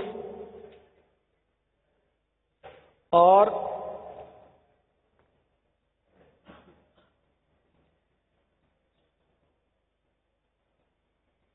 الٹی قرات، عدم اتصال صفوف اور الٹی قرات، کہ صفوف کو متصل نہ کرنا اور الٹی قرات کرنا۔ ٹھیک ہے؟ یہ بھی واجب ہیں لیکن ان کو ترک کر دیا تو نماز مکروہ تحریمی ہو جائے گی، لیکن نماز واجب الادا نہیں ہوگی۔ کیوں نہیں ہوگی؟ کیونکہ ان دونوں میں سے کوئی بھی واجب جو ہے نماز کا واجب نہیں ہے۔ نماز کے ہم نے واجبات دیکھے قرات کے اندر کہ سورہ فاتحہ پڑھنا واجب، اس کے بعد سورت ملانا واجب، ان دونوں کا الگ ترتیب ہونا واجب، لیکن اس میں کوئی ایسا واجب نہیں تھا کہ جو سورت پہلی رکعت میں پڑھی ہے اس کے بعد اگلی سورت دوسری رکعت میں پڑھی جائے۔ ایسی کوئی تاکید اور ایسی کوئی تعیین نہیں ہے، کیونکہ اللہ تبارک و تعالیٰ نے بھی قرآن پاک میں ارشاد فرمایا فَقْرَؤْا مَا تَيَسَّرَ مِنَ الْقُرْآنِ، کہ قرآن میں سے جو آسان ہو، جو میسر ہو وہ پڑھو۔ اور اسی طرح حدیث پاک کے اندر بھی وَسُورَةٍ مَعَهَا، کہ اس سورہ فاتحہ کے ساتھ کوئی سورت ملا لو، یا وَمَا تَيَسَّرَ، جو تمہیں میسر ہو، جو تمہیں آسان لگے وہ پڑھ لو۔ تو نماز کے اندر سورت کی تعین نہیں کی، یہ تعین نہیں کی گئی کہ سورتیں الگ ترتیب پڑھی جائیں، بلکہ اس میں نرمی دی گئی ہے، فلیکسیبلٹی دی گئی ہے۔ لیکن فی نفس ہی قرات، کہ اگر کوئی بندہ قرآن پاک پڑھتا ہے، قرات کرتا ہے، تو اس پر واجب ہے کہ اس کو ترتیب کے ساتھ پڑھے، اس کی ترتیب کو ساقط نہ کرے۔ تو اس اعتبار سے ترتیب جو رکھنا ہے قرآن پاک پڑھنے کے اندر، یہ قرات کا واجب ہے۔ نماز مکروہ تحریمی ہوگی اور ترک واجب کی وجہ سے گناہ گار بھی ہوگا، لیکن نماز سے کوئی تعلق نہ ہونے کی وجہ سے اس کی نماز پر فرق نہیں پڑے گا۔ اور ایسی اتصال صف ہے کہ اتصال صف، اکمال صف، تراس کے کندھے سے کندھا مل جائے، بالکل بھی فاصلہ نہ ہو، یہ سب کے سب واجبات صفوف میں سے ہیں، جو کہ ایک جماعت کے لیے ضروری ہے۔ تو جب بھی جماعت کی جائے گی، چاہے وہ جماعت فرائض کی ہو، چاہے وہ نوافل کی ہو، جو بھی جماعت ہو، تو جماعت کے لیے ضروری ہے کہ اتصال صف ہو اور اکمال صف ہو۔ تو یہ نماز کے لیے نہیں ہے فی نفسہ ہی۔ اگر جماعت ہو رہی ہے اور جماعت کھڑی ہوئی ہے، آپ سب کچھ چھوڑ کے پیچھے کھڑے ہو جاتے ہیں، امام کے پیچھے کافی دور کھڑے ہو جاتے ہیں، تو بھی آپ کی ابتدا ہو جائے گی اور آپ کی نماز درست ہو جائے گی، لیکن اس کی وجہ سے نماز کیا ہوگی؟ مکروہ تحریمی ہوگی۔ واجب الادا کیوں نہیں ہوگی؟ کیونکہ اس کا نماز سے تعلق نہیں ہے، نماز کے واجبات میں سے نہیں ہے۔ تو یہ ایک بنیادی فرق ہے۔ صلو علی الحبیب صلی اللہ تعالی علی محمد صلی اللہ علیہ وسلم۔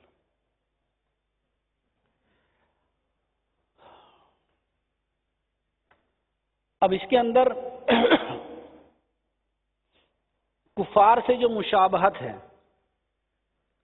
اس میں نے چند چیزیں عرض کی تھی کہ جس طرح تصویر کے سامنے نماز پڑھنا یہ مکروہ تحریمی ہے اور نماز اس سے واجب الادا ہو جاتی ہے۔ اس کی بنیادی وجہ کیا ہے؟ بتوں کی پوجا کرنے والوں سے مشابہت، کہ چونکہ تصویر کے سامنے نماز پڑھنے میں بتوں کی پوجا کرنے والوں سے مشابہت پائی جاتی ہے، اس وجہ سے یہ نماز کیا ہے؟ مکروہ تحریمی ہو جائے گی اور واجب الادا ہو جائے گی۔ تو اب وہ تصویر کہاں پر ہو، کس حیت پر ہو، کس جگہ پر ہو کہ ہم کہیں کہ یہاں پر بتوں کی پوجا کرنے والے سے مشابہت پائی جا رہی ہے اور نماز یہاں پر واجب الادا ہوگی۔ صلو علی الحبیب صلی اللہ تعالی علیہ وسلم۔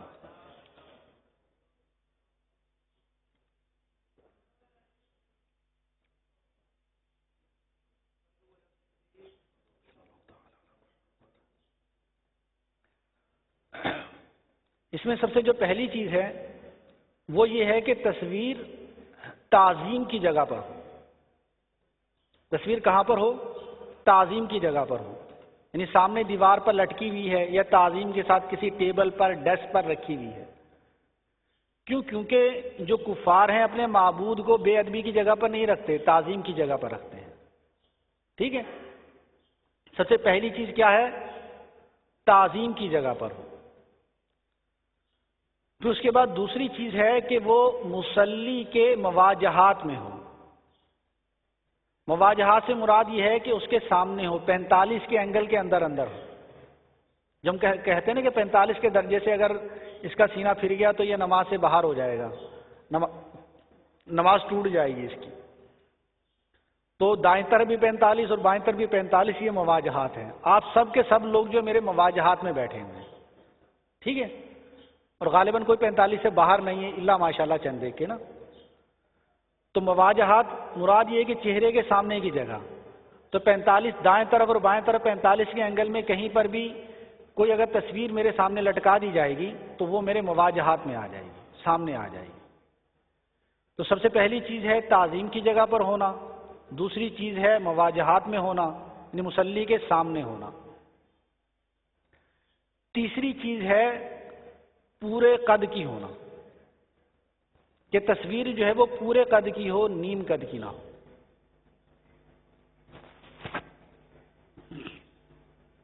مواجہات میں ہونا کیوں ضروری ہے؟ مواجہات میں ہونا اس لیے ضروری ہے کہ کوئی بھی بتوں کا پجاری اپنے بتوں کو پیٹھ کر کے نہیں پوجتا اور نہ ہی ایک طرف کر کے پوجتا ہے. جب بھی ان کی عبادت کرتا ہے تو اس کے مواجہات میں آتا ہے, سامنے آ کے کھڑا ہوتا ہے, سامنے کھڑا ہو کے پھر وہ معاذ اللہ اپنے بت کو پوجتا ہے. اور اسی طرح پورے قد کی ہونا تصویر یوں ضروری ہے کہ کوئی بھی بتوں کا پجاری اپنے آدھے معبود کی عبادت نہیں کرتا, ٹھیک ہے, نہ ہی آدھی تصویر کی عبادت کرتا ہے, وہ پورے اپنے معبود کی عبادت کرتا ہے جو معاذ اللہ اس نے خود کھڑا ہوا ہوتا ہے. تو اگر بت کی ٹانگ ٹوٹ جائے یا بازو ٹوٹ جائے یا کچھ بھی ٹوٹ جائے تو اب وہ بت ان کے نزدیک قابل عبادت نہیں رہتا. وہ اس کو اٹھا کے دریا برد کر دیتے ہیں یا کچھ بھی کرتے ہیں, اس کی عبادت نہیں کرتے. تو عبادت کرنے کے لیے وہ ہمیشہ پورا کا پورا بت لیتے ہیں کہ جو پورا کا پورا سالم سلامت ہو, جس کا نہ بازو ٹوٹا ہوا ہو نہ ٹانگ ٹوٹی ہوئی ہو اور نہ ہی آدھا دھڑ ہو. اور یہاں تک کہ وہ اپنی جو بتوں کی پوجا کرتے ہیں تو جہاں پر وہ بت لگاتے ہیں تو بت کی تو پوجا کرتی ہیں تو تصویر کی بھی پوجا کرتے ہیں. تو تصویر کے اندر بھی ان کا یہ التزام ہوتا ہے کہ وہ تصویر بھی پورے بت کی ہو, آدھے بت کی نہ ہو. اگر آدھے بت کی تصویر ہے تو بھی وہ اس بت کی پوجا نہیں کرتے. اس کا مطلب یہ ہے کہ اگر نیم قد کی تصویر سامنے ہے تو یہ پورے قد والی تصویر کی شرط پوری نہیں ہوگی. نیم قد سے کیا مراد ہے؟ نیم قد سے مراد یہ ہے آدھے دھڑ والی, جیسے ہمارے پاسپورٹ پر تصویر ہوتی ہے, آئی ڈی کارڈ پر تصویر ہوتی ہے, کہ یہ نیم قد والی ہوتی ہے. اور اگر پورے قد والی ہے کہ سر سے لے کے پاؤں تک انسان پورا اس میں نظر آ رہا ہے اور واضح طور پر نظر آ رہا ہے تو یہ پورے قد کی کہلائی. ٹھیک ہے, اب یہ تین ہو گئی کہ تصویر جو ہے وہ تعظیم کی جگہ پر لٹکی ہوئی ہو, مصلی کے مواجہات میں ہو, پورے قد کی ہو. اور چوتھی شرط یہ ہے کہ وہ تصویر واضح ہو کہ اعضاء کی تفصیل دکھائی دے. تصویر اتنی واضح ہو کہ اعضاء کی تفصیل دکھائی دے. مراد یہ ہے کہ چہرے میں پتہ چل رہا ہو کہ یہ آنکھیں ہیں, یہ ناک ہے, یہ منہ ہے, ٹھیک ہے, یہ سر کے بال ہیں, گردن ہے, یہ بازو ہے, یوں اعضاء کی تفصیل پتہ چل رہی ہو. اتنی چھوٹی تصویر نہ ہو کہ اعضاء کی تفصیل پتہ نہ چلے, کہ کفار جو ہیں اتنی چھوٹی تصویر کی بھی عبادت نہیں کرتے. اس کے لیے کم از کم وہ اتنی تصویر لیتے ہیں کہ جس میں اعضاء کی تفصیل نظر آتی ہو. تو جب یہ چار چیزیں کما حقہ پائی جائیں گی اور تصویر جو ہے نمازی کے سامنے ہوگی اور نمازی اس طرح نماز پڑھے گا تو اس کی نماز مکروہ تحریمی ہو جائے گی کہ یہ بتوں کے پجاریوں سے مشابہت ہو رہی ہے. اور اگر ان میں سے ایک بھی شرط کم ہو گئی تو پھر نماز مکروہ تنزیہی ہوگی, تحریمی نہیں ہوگی. مثال کے طور پہ جو تصویر تو پوری ہے, تعظیم کی جگہ پر بھی لٹکی ہوئی ہے, لیکن مصلی کے مواجہات میں نہیں ہے, یا مواجہات میں تو ہے لیکن وہ تصویر پورے قد کی نہیں ہے, نیم قد کی ہے, ٹھیک ہے, یا ساری چیزیں ہیں. مثال کے طور پہ تصویر بھی پوری ہے اور وہ اس کے اعضاء کی تفصیل بھی واضح ہے, لیکن تعظیم کی جگہ پہ نہیں ہے بلکہ جوتے اتارنے کی جگہ پہ رکھی ہوئی ہے. تو ان سب صورتوں میں مشابہت کامل نہ پائی جانے کی وجہ سے نماز مکروہ تنزیہی ہوگی. اور یہ یاد رکھیں کہ یہ جو ساری صورتیں بتائی گئی مشابہت کی صورت میں بتائی گئی, نہ کہ معاذ اللہ عین بت کے سامنے سجدہ کرنا. کہ مشابہت کب پائی جائے گی؟ کہ جب بت کے ساتھ مشابہت ہو رہی ہے، اگر آپ بت کی تصویر کو معاذ اللہ سجدہ کرنے بیٹھ جائیں گے، معاذ اللہ، اللہ تعالیٰ پناہ دے ہمیں، تو یہ مشابہت نہیں ہے، یہ تو پھر بذات خود ہی بت کو سجدہ کرنا ہے. ٹھیک ہے؟ تو مراد یہ کہ مشابہت کوئی کسی کی بھی تصویر ہے، آپ کی اپنی تصویر ہے، اپنے کسی عزیز کی تصویر ہے، کوئی بھی تصویر ہے، اگر وہ اس طریقے سے اگر لٹکی ہوئی ہے تو یہ بتوں کے پوجا کرنے والوں سے کے ساتھ مشابہت ہے. اس مشابہت کی وجہ سے مکروہ تحریمی نماز ہو رہی ہے. لیکن معاذ اللہ اگر کسی کافروں کے معبود کی تصویر سامنے لٹکی ہوئی ہے تو قصدن اس طرف سجدہ کرنا کفر ہے. کہ قصدن اس طرف سجدہ کرنا کفر ہے، اس میں کوئی نیت نہیں دیکھی جائے گی کہ یہ آپ کی تعظیم کی نیت تھی یا فلاں نیت تھی. یہ جانتے ہوئے کہ یہ کفار کا معبود ہے اس طرف قصدن سجدہ کرنا یہ کفر ہے، آدمی دارہ اسلام سے خارج ہو جائے گا. بات یہاں پر صرف مشابہت کی ہو رہی ہے کہ جو تصویر ہے وہ کفار کے معبود کی نہیں ہے بلکہ کسی انسان کی ہے، کسی جاندار کی ہے، اور اس جاندار کی تصویر سامنے ہوتے ہوئے ہم نے نماز پڑھی ہے. اس کے اندر یہ 4 شرائط پائی جاتی ہیں. اگر یہ 4 شرائط پائی گئی تو ہماری نماز مکروہ تحریمی ہو جائے گی، اور اگر یہ 4 شرائط نہیں پائی گئیں تو پھر نماز مکروہ تحریمی نہیں بلکہ مکروہ تنزیہی ہو جائے گی. ٹھیک ہے؟ اس کے بعد بھڑکتی ہوئی آگ کے سامنے سجدہ کرنا. تو اکثر لوگ پریشان ہوتے ہیں کہ جی سامنے بعض اوقات گرمیاں ہوتی ہیں، کینڈل جلائی جاتی ہے، موم بتی سامنے رکھ دی جاتی، دیا سامنے رکھ دیا جاتا ہے، تو پریشان ہوتے ہیں کہ جی ہمارے سامنے وہ دیا تھا یا کینڈل تھی، ہم نے نماز پڑھی تو اس صورت میں ہماری نماز ہوئی کہ نہیں ہوئی. تو یہ جو آگ کے سامنے نماز پڑھنے سے منع کیا جاتا ہے اور نماز کو مکروہ تحریمی قرار دیا جاتا ہے اور واجب الاعادہ قرار دیا جاتا ہے، اس میں وجہ ہے مجوسیوں سے مشابہت. کہ مجوسی جو تھے یہ آگ کی عبادت کیا کرتے تھے، تو آگ اگر مصلی کے سامنے ہے تو نماز مکروہ تحریمی اور واجب الاعادہ ہو جائے گی. لیکن مشابہت جب پائی جائے گی تب مشابہت کا حکم دیا جائے گا اور نماز مکروہ تحریمی ہونے کا حکم دیا جائے گا. اور مشابہت کب پائی جائے گی؟ مشابہت تب پائی جائے گی کہ آگ سامنے بھڑکتی ہوئی ہو، کہ بھڑکتی ہوئی آگ ہو یا دہکتے ہوئے کوئلے ہو. کہ جو مجوسی تھے یہ بھڑکتی ہوئی آگ اور دہکتے ہوئے کوئلے ان کی عبادت کرتے تھے. تو اب اگر نمازی کے مواجہات کے اندر اس طرح آگ ہے کہ وہ بھڑکتی ہوئی ہے یا دہکتے ہوئے کوئلے ہیں تو نماز مکروہ تحریمی ہوگی. اس کے علاوہ ہے کہ بھڑکتی ہوئی آگ نہیں ہے، جیسے کہ موم بتی رکھی ہوئی ہے یا کوئی اور چیز رکھی ہوئی ہے اور وہ دہکتے ہوئے کوئلے نہیں ہیں، تو ایسی صورت میں نماز مکروہ تحریمی نہیں ہوگی. اور ایک اور چیز وہ ہے تلثم، نقاب لگانا، نقاب لگا کر نماز پڑھنا. تو نقاب لگا کر نماز پڑھنا یہ بھی مکروہ تحریمی ہے، اس سے بھی نماز واجب الاعادہ ہو جاتی ہے.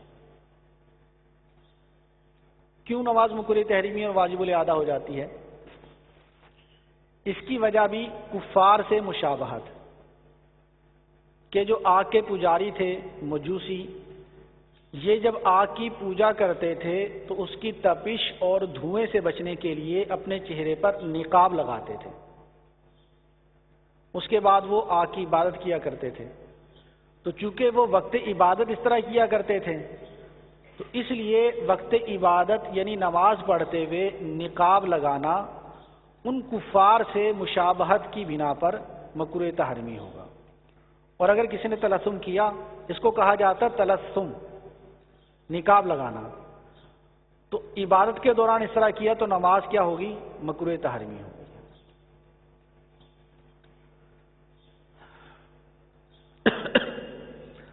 تو اب یہ حکم اسلامی بہنوں کے لیے بھی ہوگا. اب اسلامی بھائیوں کے لیے تو یہ ہے کہ اگر کسی اسلامی بھائی نے نقاب لگایا، چاہے امامے سے نقاب کیا یا مطلب اپنی چادر سے نقاب کر لیا نماز کے اندر، تو نماز مکروہ تحریمی ہو جائے گی. تو کیا اسلامی بہنوں کے لیے بھی یہ حکم ہوگا کہ وہ اپنا چہرہ نماز کے اندر کھولیں، اور اگر نہیں کھولا تو تلسم کی بنا پر ان کی نماز مکروہ تحریمی ہو جائے گی۔ تو اسلامی بہنوں کے بارے میں یہ ہے کہ جہاں پر پردے کی حاجت ہے، کہ مثال کے طور پہ وہ ٹرین میں سفر کر رہی ہیں اور دیگر جو اگر چہرہ کھولتی ہیں تو ان کی بے پردگی ہوتی ہے غیر مردوں کے سامنے، تو ایسی صورت میں ان کو چہرہ چھپانے کی اجازت ہے، ان کی نماز مکروہ تحریمی نہیں ہوگی۔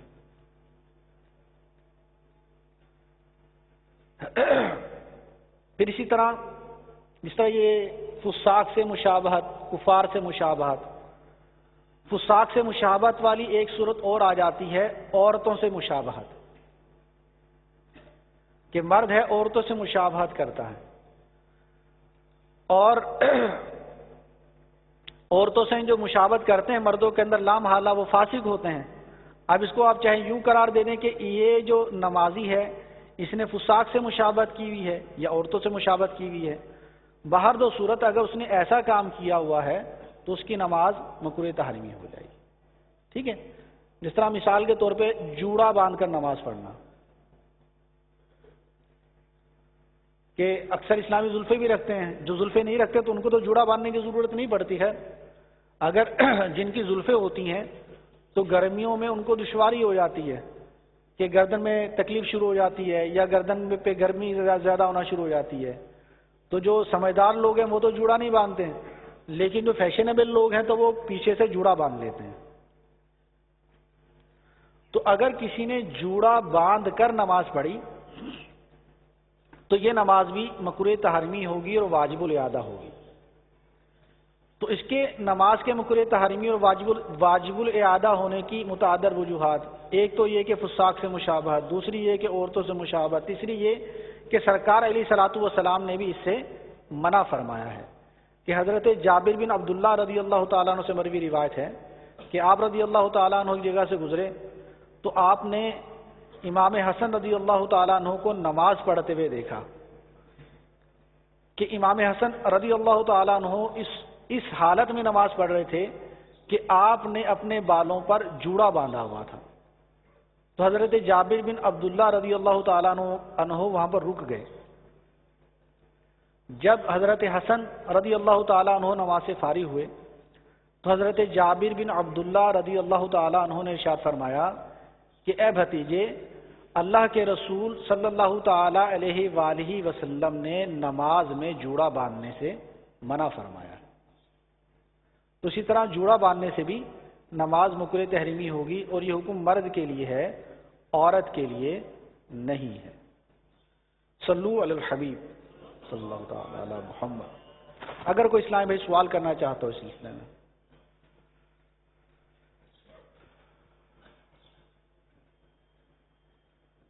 السلام علیکم ورحمۃ اللہ وبرکاتہ۔ وعلیکم السلام ورحمۃ اللہ وبرکاتہ۔ حضور یہ ارشاد فرما دیجیے کہ اگر آئینہ سامنے رکھا ہو تو نماز کے کیا حکم ہے؟ بسم اللہ۔ آئینہ سامنے ہو تو نماز ہو جائے گی، کیونکہ آئینے میں نظر آنے والا جو عکس ہے نہ تو وہ تصویر ہے اور نہ ہی کوئی وہ بت ہے، کیونکہ تصویر کے لیے قار ٹھہرا ہوا ہونا ضروری ہوتا ہے، اور آئینے میں جو عکس نظر آتا ہے وہ قار یعنی ٹھہرا ہوا، جس کو اسٹل کہا جاتا ہے، اسٹل نہیں ہوتا، تو اس لیے وہ تصویر کے حکم میں نہیں ہے۔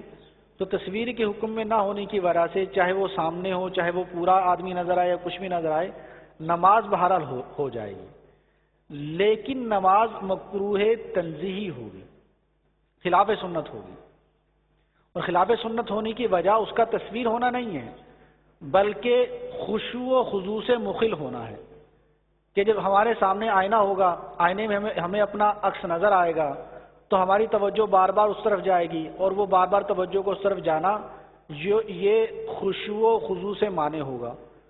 تو اس طرح نماز پڑھنا کہ آئینہ سامنے ہو اور خشوع و خضوع سے مانے ہو تو نماز مکروہ تنزیہی ہوتی ہے۔ صلو علی الحبیب صلی اللہ تعالی علیہ۔ السلام علیکم ورحمۃ اللہ وبرکاتہ۔ وعلیکم السلام ورحمۃ اللہ وبرکاتہ۔ یہ ارشاد فرمائیے کہ اگر کوئی سورہ فاتحہ کے بعد سورت پڑھنا بھول گیا تو کیا حکم ہوگا؟ سورہ فاتحہ کے بعد سورت پڑھنا بھول گیا اور رکوع میں چلا گیا، سوال غالباً یوں بنے گا نا کہ سورہ فاتحہ پڑھنا بھول گیا اور رکوع میں چلا گیا تو اب کیا کرے؟ تو اب حکم یہ ہے کہ وہ واپس لوٹے اور سورہ فاتحہ کے ساتھ سورت ملائے، افضل اور اولا یہ ہے۔ اور اگر واپس نہیں لوٹتا تو نہ لوٹنا برا ہے، لیکن باہر دو صورت، واپس لوٹ جاتا ہے اور لوٹنے کے بعد سورت ملا لیتا ہے، یا واپس نہیں لوٹتا اور آگے نماز جاری رکھتا ہے، ان دونوں صورتوں میں سجدہ سہو کرنے سے نماز ہو جائے گی، لیکن افضل اور اولا یہ ہے کہ وہ واپس لوٹے اور سورت ملائے۔ ٹھیک ہے؟ اب یہاں پر بعض اسلامی بھائی کو یہ کنفیوژن ہو جاتا ہے کہ یہ فرض سے واجب کی طرف لوٹنا کیسا، اور بلکہ کہا جا رہا ہے کہ افضل یہ کہ فرض سے واجب کی طرف لوٹے کہ رکوع ہے فرض، اب فرض میں چلا گیا، اب سورت ساتھ ملانا یہ واجب ہے، اب یہ فرض کو ترک کر کے واجب کی طرف لوٹ رہا ہے، اور یہاں پر افضل کہا جا رہا ہے۔ تو اس کی وجہ یہ ہے کہ یہ فرض سے واجب کی طرف لوٹنا نہیں ہے، بلکہ فرض سے فرض کی طرف لوٹنا ہے۔ کیونکہ مطلقاً قرات کرنا یہ کیا ہے؟ فرض۔ فَقْرَؤُوا مَا تَيَسَّرَ مِنَ الْقُرْآنِ، کہ قرآن میں سے جو میسر ہو جو آسان وہ پڑھو۔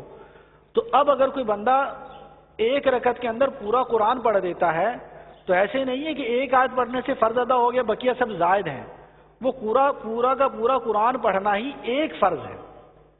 ٹھیک ہے؟ اب کوئی آدمی رکوع سے قرات کی طرف واپس لوٹتا ہے تو اس کا مطلب یہ نہیں ہوگا کہ وہ سورت ملانے کے لیے لوٹا ہے، بلکہ وہ مطلق قرات کی طرف لوٹا ہے جو کہ فرض ہے۔ تو یہ رکوع سے فرض کی طرف لوٹنا ہے، اس کی اجازت ہوگی۔ اب وہ لوٹے گا، لوٹنے کے بعد سورت ملائے گا، اور سورت ملانے کے بعد دوبارہ رکوع کرے گا۔ پہلے والا رکوع کفایت نہیں کرے گا۔ کیوں کفایت نہیں کرے گا؟ کیونکہ یہ جب رکوع سے قرات کی طرف لوٹا ہے، یعنی فرض سے فرض کی طرف لوٹا ہے، تو یہ رکوع والا فرض اب باطل ہو گیا۔ ٹھیک ہے؟ یہ والا کفایت نہیں کرے گا، اب قرات کرنے کے بعد دوبارہ اس کو رکوع کرنا ہے۔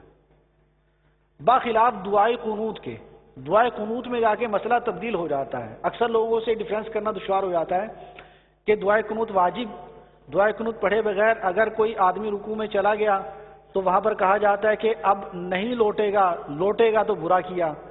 اب سورت نماز کے اندر سورت ساتھ ملانا واجب، اس کو بھول گیا رکوع میں چلا گیا تو حکم دیا جاتا ہے کہ واپس لوٹے، نہیں لوٹے گا تو اس نے برا کیا۔ اور اس کے اندر اگر رکوع نہیں کیا تو کہا کہ رکوع ہو گیا دوبارہ کرنے کی ضرورت نہیں، یہاں پر کہہ دیا جاتا ہے کہ دوبارہ رکوع کرنا ضروری ہے۔ تو دعائے قنوت والا مسئلہ انشاءاللہ عز و جل کل وتر کے بارے میں بیان ہے، تو اس میں انشاءاللہ عز و جل یہ دعائے قنوت والا آ جائے گا مکمل طور پہ۔ تو خیر، اگر کوئی سورت ساتھ ملانا بھول گیا تو حکم یہ ہے کہ واپس لوٹے، نہیں لوٹا تو برا کیا۔ باہر دو سورت، آخر میں سجدہ سہو کرنا ہوگا اگر بھولے سے ہوا ہے، اور جان بوجھ کے کیا ہے تو نماز واجب الادا ہوگی۔ صلو علی الحبیب صلی اللہ تعالی علیہ۔ السلام علیکم ورحمۃ اللہ وبرکاتہ۔ عرض یہ کہ اگر کوئی شخص جو ہے یہ سوچ کر سجدہ سہو کرے کہ شاید مجھ سے کوئی غلطی ہو گئی ہوگی اور سجدہ سہو کر لے، تو اس طرح اس کی نماز درست ہو جائے گی یا نہیں؟ اگر کسی کو شک ہوا اپنی نماز کے اندر تو شک کی بنا پر وہ سجدہ سہو کر سکتا ہے اور اس کی نماز ہو جائے گی، باخلاف امام کے، کہ نماز تو امام کی بھی ہو جائے گی، لیکن امام کو بغیر کسی وجہ کے سجدہ سہو نہیں کرنا چاہیے۔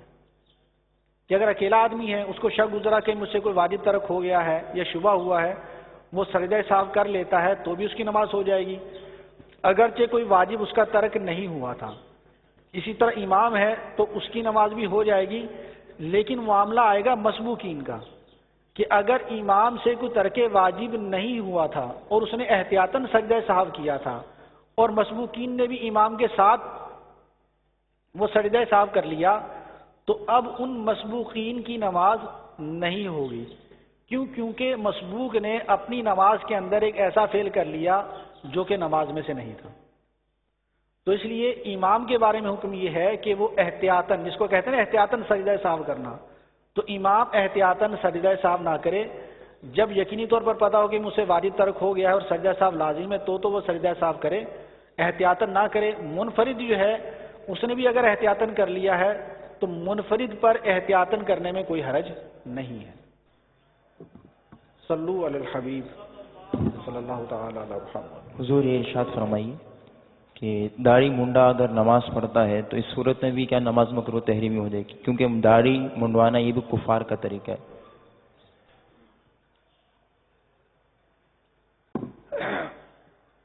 اصل میں بعض چیزیں ایسی ہوتی ہیں کہ جن کا ازالہ آدمی کے ہاتھ میں ہوتا ہے اس وقت، ٹھیک ہے، اس لیے ان کا ازالہ کر کے وہ نماز پڑھے گا۔ جس طرح مثال کے طور پہ ریشمی لباس پہنا ہے، اب ازالہ لامحالہ آدمی کے ہاتھ میں ہے، جسم سے وہ چپک تو نہیں گیا نا، اور نہ ہی لباس اس کی کھال میں گھس گیا ہے، تو اس کو ازالہ کرے گا، ریشمی لباس اتارے گا اور وہ جائز لباس پہنے گا، پھر نماز پڑھے گا۔ ناجائز زیور مرد نے پہنا ہوا ہے اس کو اتارے گا، نماز پڑھے گا۔ اب اگر معاذ اللہ کسی نے داڑھی منڈا لی ہے تو ہونی تو اس کی بھی نماز مکروہ تحریمی چاہیے، لیکن اس وقت ازالہ اس کے ہاتھ میں نہیں ہے، سوائے یہ کہ وہ توبہ کرے۔ تو چونکہ فی نفس ہی اس کا زائل کرنا کہ وہ داڑھی کھینچ کے پوری کر لے، تو ایسا اس کے لیے چونکہ ممکن نہیں ہے، تو اس وجہ سے اس کی نماز ہو جائے گی۔ لیکن بہرحال یہ ایک فسق ہے، اگر یہ فسق امام کے اندر پایا گیا تو اس کے پیچھے نماز مکروہ تحریمی ہو جائے گی۔ ٹھیک ہے، صلو علی الحبیب صلی اللہ تعالی علی محمد۔ الحمد لله رب العالمين والصلاة والسلام على سيد المرسلين أما بعد فأعوذ بالله من الشيطان الرجيم بسم الله الرحمن الرحيم الصلاة والسلام عليك يا رسول الله وعلى آلك وأصحابك يا حبيب الله الصلاة والسلام عليك يا نبي الله وعلى آلك وأصحابك يا نور الله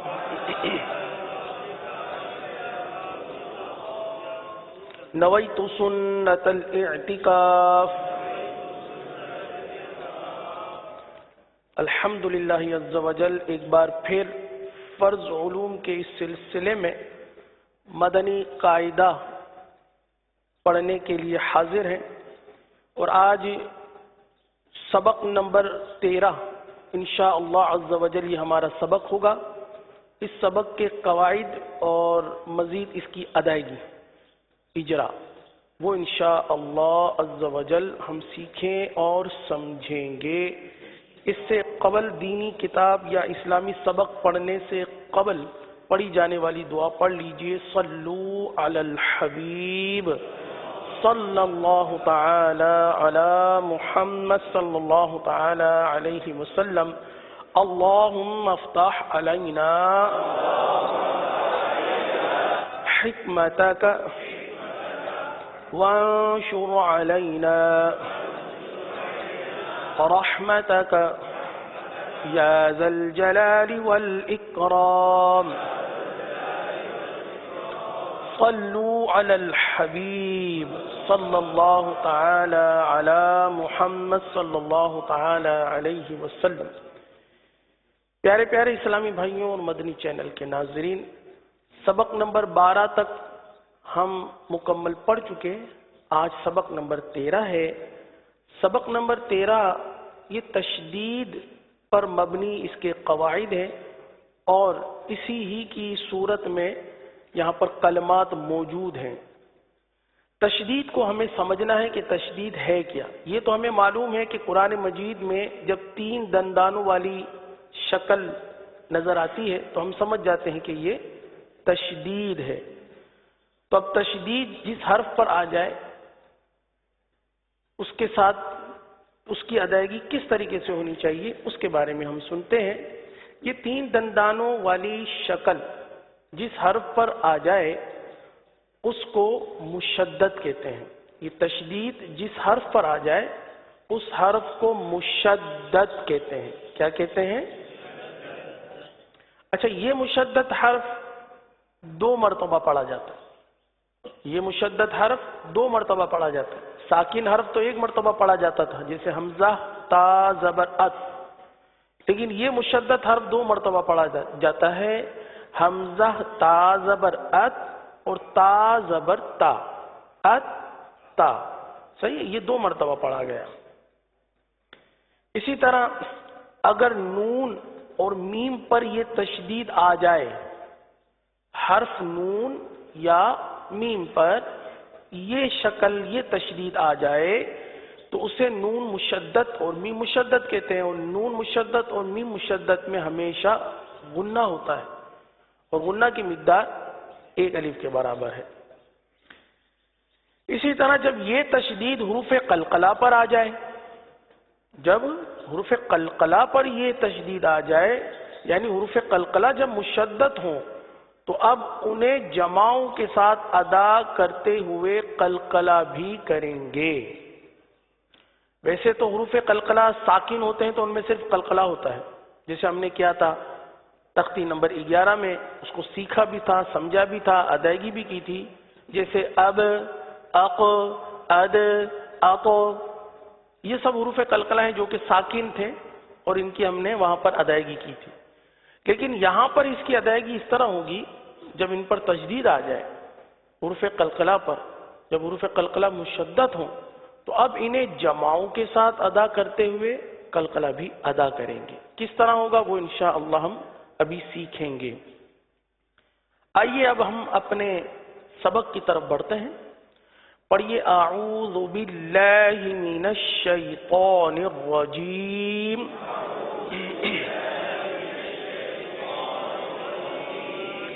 بسم اللہ الرحمن الرحیم۔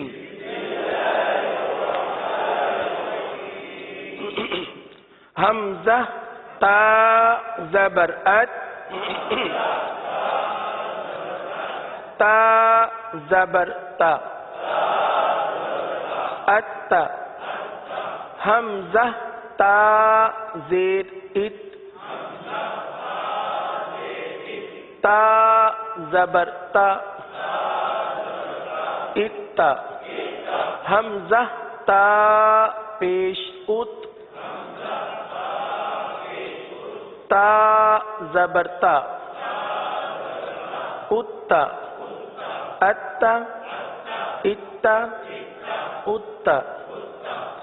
اب ہے حروف قلقلہ کا حرف تو، صحیح ہے۔ اب اسے کس طرح ادا کریں گے غور سے سنیے۔ حمزہ تو زبر ات تو، جیسا کہ ہم نے پڑھا تھا کہ جب حروف قلقلہ مشدد ہو تو انہیں جماؤں کے ساتھ ادا کرتے ہوئے قلقلہ بھی ادا کرنا ہے۔ تو پہلے کرنا ہے جماؤں، پہلے کیا کرنا ہے؟ جماؤں، اس کے بعد پھر کرنا ہے قلقلہ، صحیح ہے۔ اب سنیے، حمزہ تو زبر ات تو۔ آپ کو شاید یاد ہوگا یا آپ کرتے ہوں گے یا ادائیگی سنتے ہوں گے، جب سورۃ العصر میں پڑھتے ہیں وَتَوَاصَوْا بِالْحَقِّ، صحیح، حق، یہ ہے قلقلہ جماؤں والا، جماؤں والا قلقلہ اسے کہتے ہیں۔ یہاں پر بھی یہی جماؤں والا قلقلہ ادا ہو رہا ہے، اس کو سمجھنے کی کوشش کیجئے اور اس کی درست ادائیگی کی بھی کوشش کیجئے۔ حمزہ تو زبر ات تو، تو زبر تو، ات تو، ات تو، حمزہ تو زیر ات تو، تو زبر تو،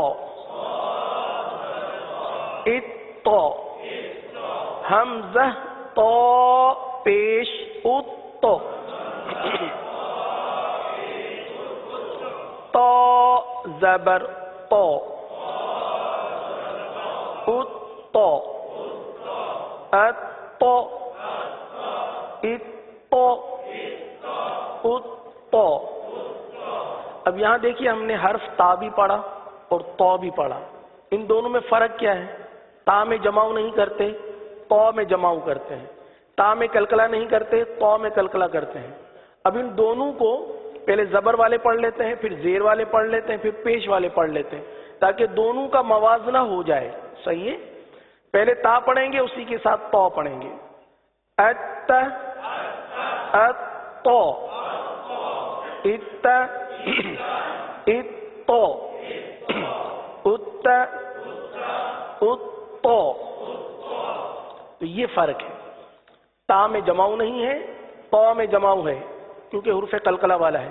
تا باریک ہے، تو پر ہے کیونکہ تو حرف مستعلیہ کا ہے۔ صحیح ہے؟ اسی فرق کو ہر جگہ نمایاں رکھیں گے جہاں جہاں حرف قلقلہ یا مستعلیہ والے حروف آئیں گے۔ آئیے آگے پڑھتے ہیں۔ حمزہ زا زبر از زا زبر زا از حمزہ زا زیر از زا زبر زا از حمزہ زا پیش از زا زبر زا از از از از حمزہ لال زبر از لال زبر لا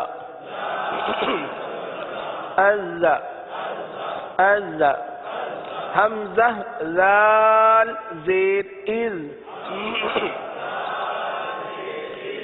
لال زبر لا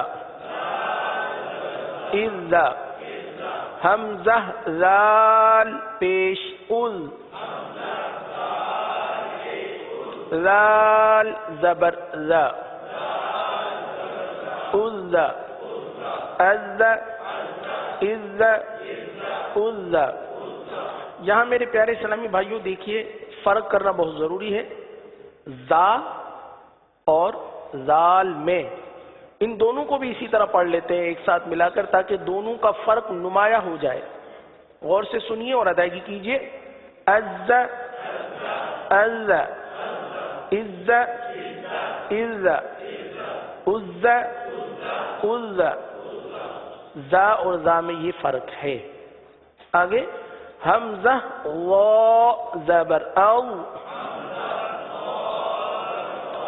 وا زبر وا اللہ حمزہ وا زیر اذ وا زبر وا اذ حمزہ کو باریک ادا کرنا ہے، وا کو پورا ادا کرنا ہے۔ اذ حمزہ وا پیش اذ وا زبر وا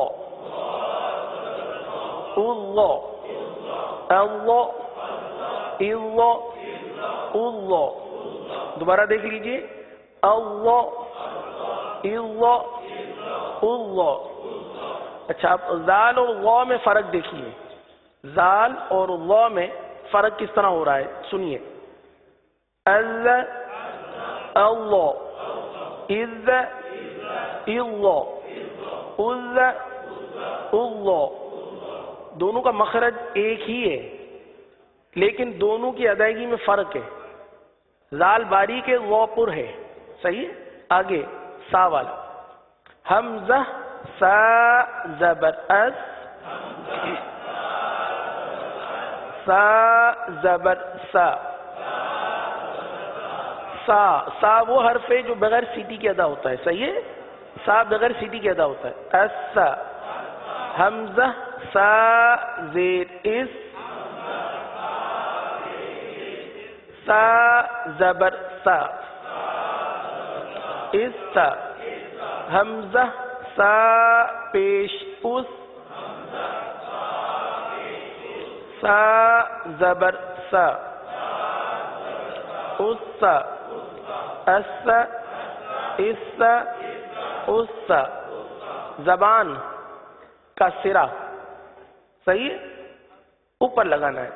اس اس اس، دیکھ رہے ہیں آپ زبان لگ رہی ہے، اس اس اس اس، اور سیٹی نہیں، سانس جاری ہوگا۔ آگے پڑھتے ہیں سین، حمزہ سین زبر اس، سین زبر سا، اس، حمزہ سین زیر اس، سین زبر سا، اس، حمزہ سین پیش اس، سین زبر سا، اس، اس، اس، اس، حمزہ صاد زبر اف، صاد زبر صا، اف، حمزہ صاد زیر اف، صاد زبر صا، اس، حمزہ صاد پیش اس، صاد زبر صا، اس،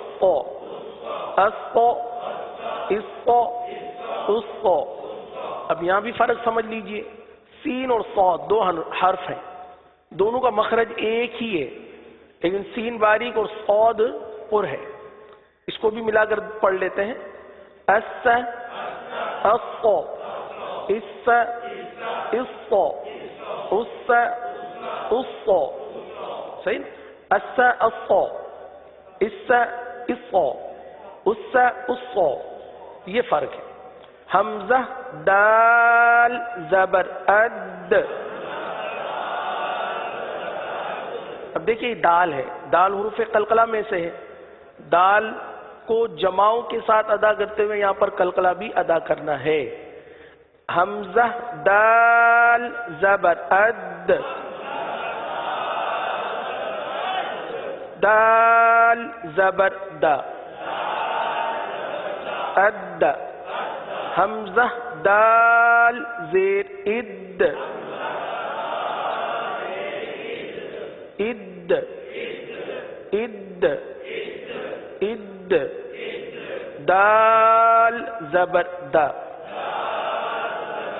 اد، حمزہ دال پیش اد، اد، اد، جماؤں کریں آواز خود بخود نکل آئے گی، اد، آپ نے جماؤں کر کے یعنی چپکا کر چھوڑ دینا ہے، زبان کو اپنے مخرج پر اس مضبوطی کے ساتھ لگا لے، جماؤں کر لے، پھر چھوڑ دے، آواز خود بخود آ جائے گی، اد، اد، دال زبر دا، اد، اد، اد، اد، حمزہ ضاد زبر اب، ضاد زبر ضا، اب، حمزہ ضاد زیر اض، اض نہیں ہے، قلقلہ نہیں کریں گے، یہاں پر قلقلہ نہیں ہوگا بلکہ آواز کو جمائیں گے، صحیح ہے، اور تھوڑی سی آواز جاری کریں گے، حمزہ ضاد زیر اض، ضاد زبر ضا، اض، حمزہ ضاد پیش اض، اض، ضاد زبر ضا، اض، اض، اض، اض، اض۔ اب دال اور ضاد میں فرق دیکھیے، دال میں جماؤ ہے لیکن قلقلہ بھی ہے، لیکن ضاد میں جماؤ تو تھوڑا سا محسوس ہوتا ہے، جماؤ کی سی صورت ہے، صفت استطالت ادا ہوتی ہے، لیکن آواز ٹوٹتی نہیں ہے، کلکلا نہیں ہوتا، صحیح نا؟ جیسے صرف آپ سنیے گا، دال اور ضاد کو صرف سنیے گا آپ، صحیح ہے، تاکہ آپ کو فرق محسوس ہو جائے. جیسے پڑھیں، سنیے گا، اد اض اد اض اد اض، یہ فرق ہے دال اور ضاد. صحیح. آگے کاف، حمزہ کاف زبر اک، کاف زبر کا، اکا، حمزہ کاف زیر اک، کاف زبر کا، اکا، حمزہ کاف پیش اک، کاف زبر کا، اکا، اکا، اکا، اکا. اب ہے قاف، عرف قلقلہ کا، یہاں پر جماؤں بھی ہوگا، قلقلہ بھی ہوگا. حمزہ قاف زبر اق،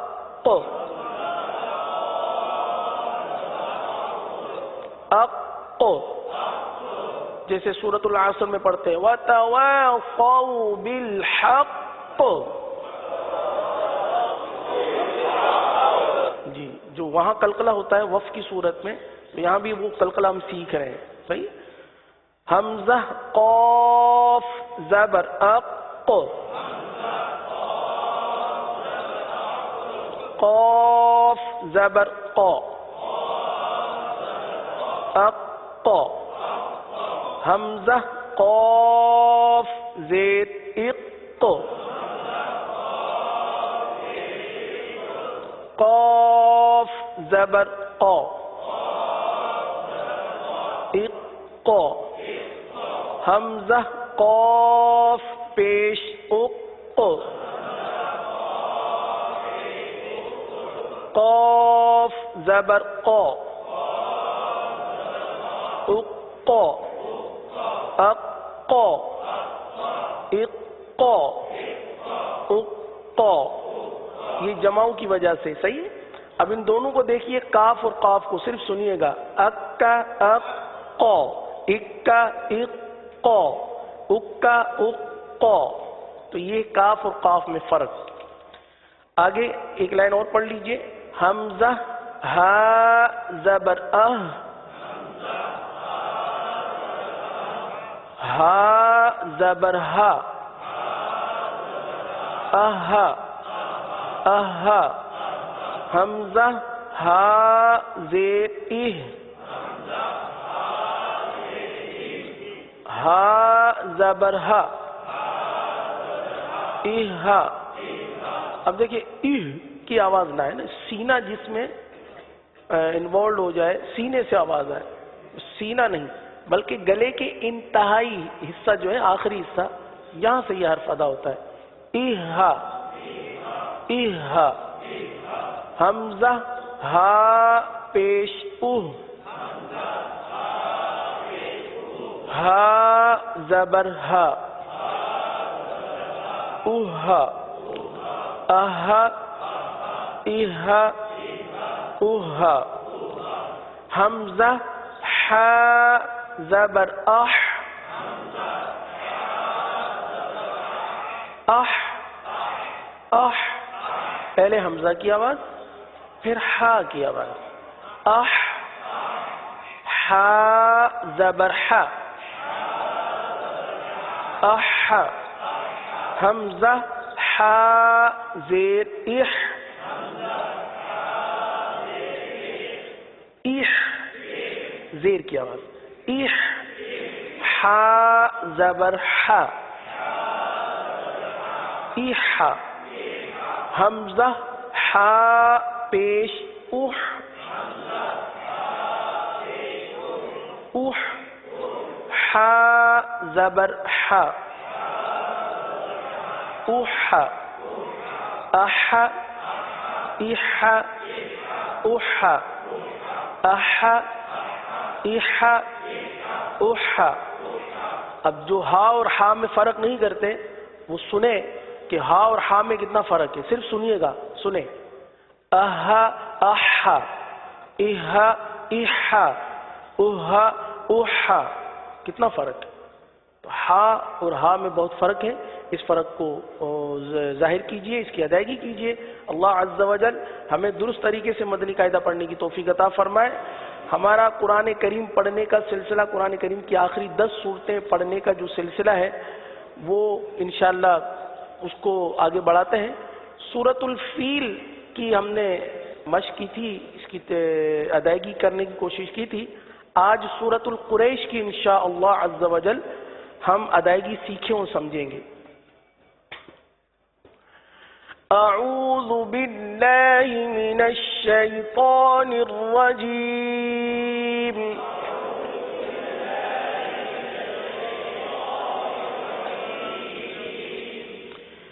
بسم اللہ الرحمن الرحیم،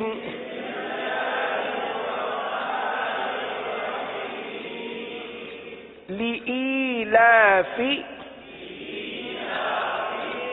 پہلے ایک ایک کلمہ کر کے ہم پڑھیں گے، پھر انشاءاللہ پوری آیت آسانی سے سمجھ آئے گی پڑھنے کے حوالے سے۔ لإیلاف قریش، لإیلاف قریش، اب اس کو قریش نہیں پڑھیں گے، قریش، را یا زبان رائی، قریش،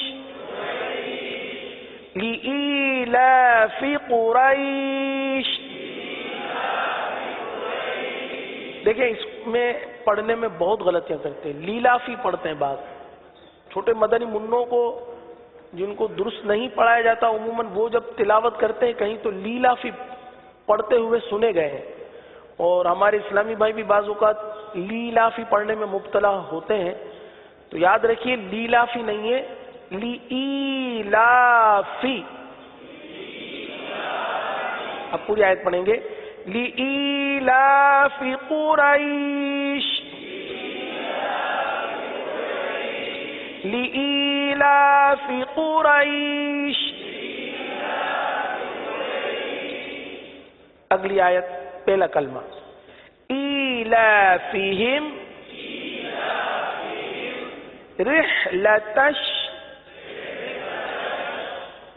عموماً پڑھا اس طرح جاتا ہے رحلتش، رحلتش غلط ہو جائے گا، مجہول ہو جائے گا، ہمیں معروف پڑھنا ہے، را حاضر رح پڑھنا ہے، رحلتش شتائی، رحلتش شتائی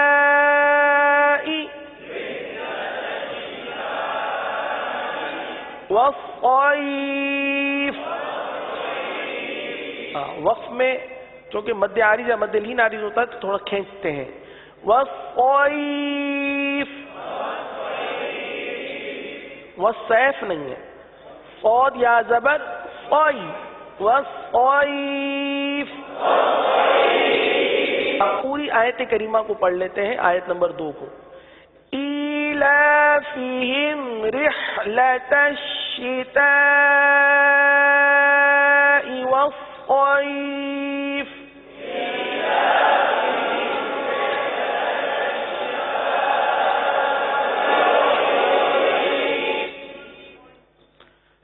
اگلی آیت، فَلْيَعْبُدُوا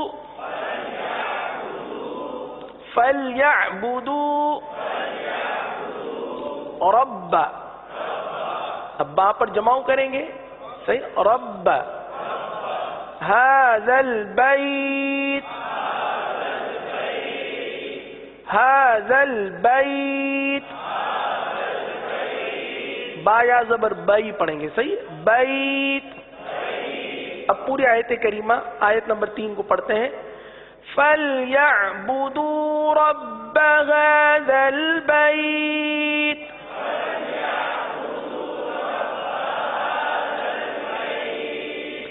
اب یہاں پر ایک غلطی اور بھی محسوس ہو رہی ہے، ہا زل، زا پڑھنا غلط ہے، زل نہیں پڑھیں گے، زال پڑھیں گے، زال، زال لام زبر زل، ہا زل، صحیح ہے، فَلْيَعْبُدُوا رَبَّ هَذَا الْبَيْتِ.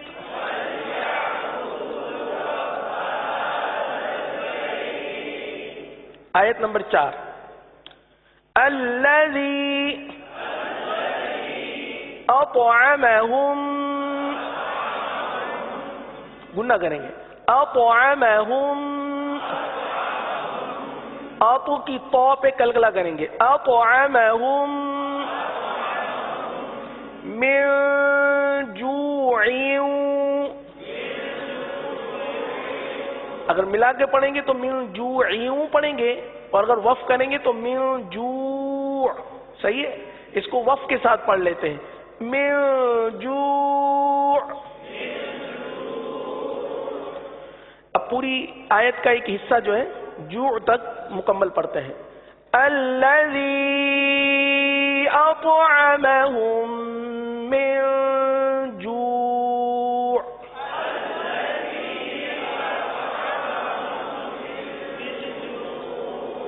وآمنهم من خوف.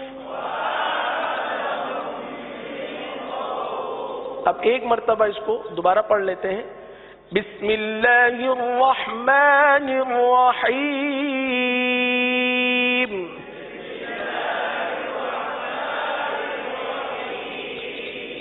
لإيلاف قریش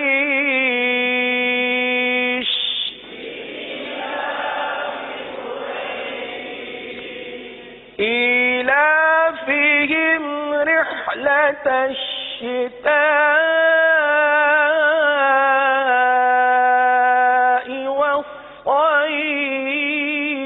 والصيف.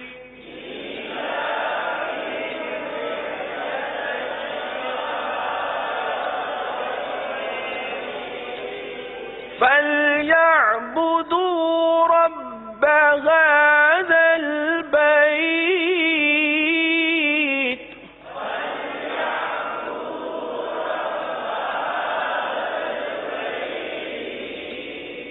الذي أطعمهم من جوع.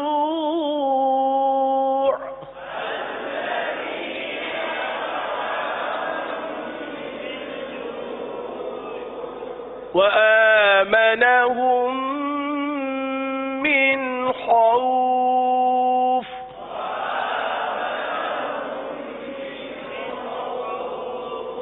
اللہ عز و جل ہمیں درست طریقے سے قرآن مجید پڑھنے کی توفیق عطا فرمائے.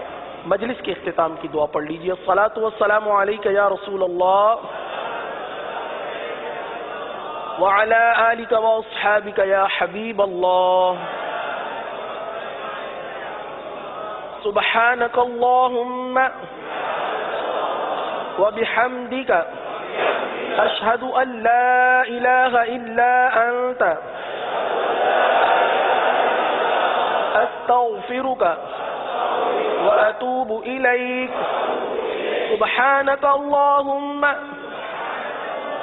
وبحمدک اشہد ان لا الہ الا انت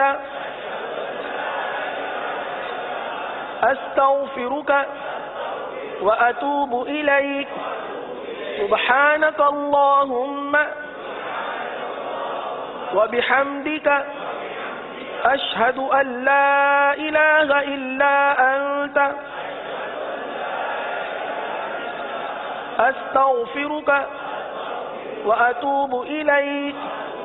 الصلاۃ والسلام علیک یا نبی اللہ وعلى آلك وأصحابك يا نور الله. صلوا على الحبيب. گزارے کیسے زندگی، آؤ علماء سے پوچھ لے. آئے جو مشکل پیش کوئی، آؤ علماء سے پوچھ لے.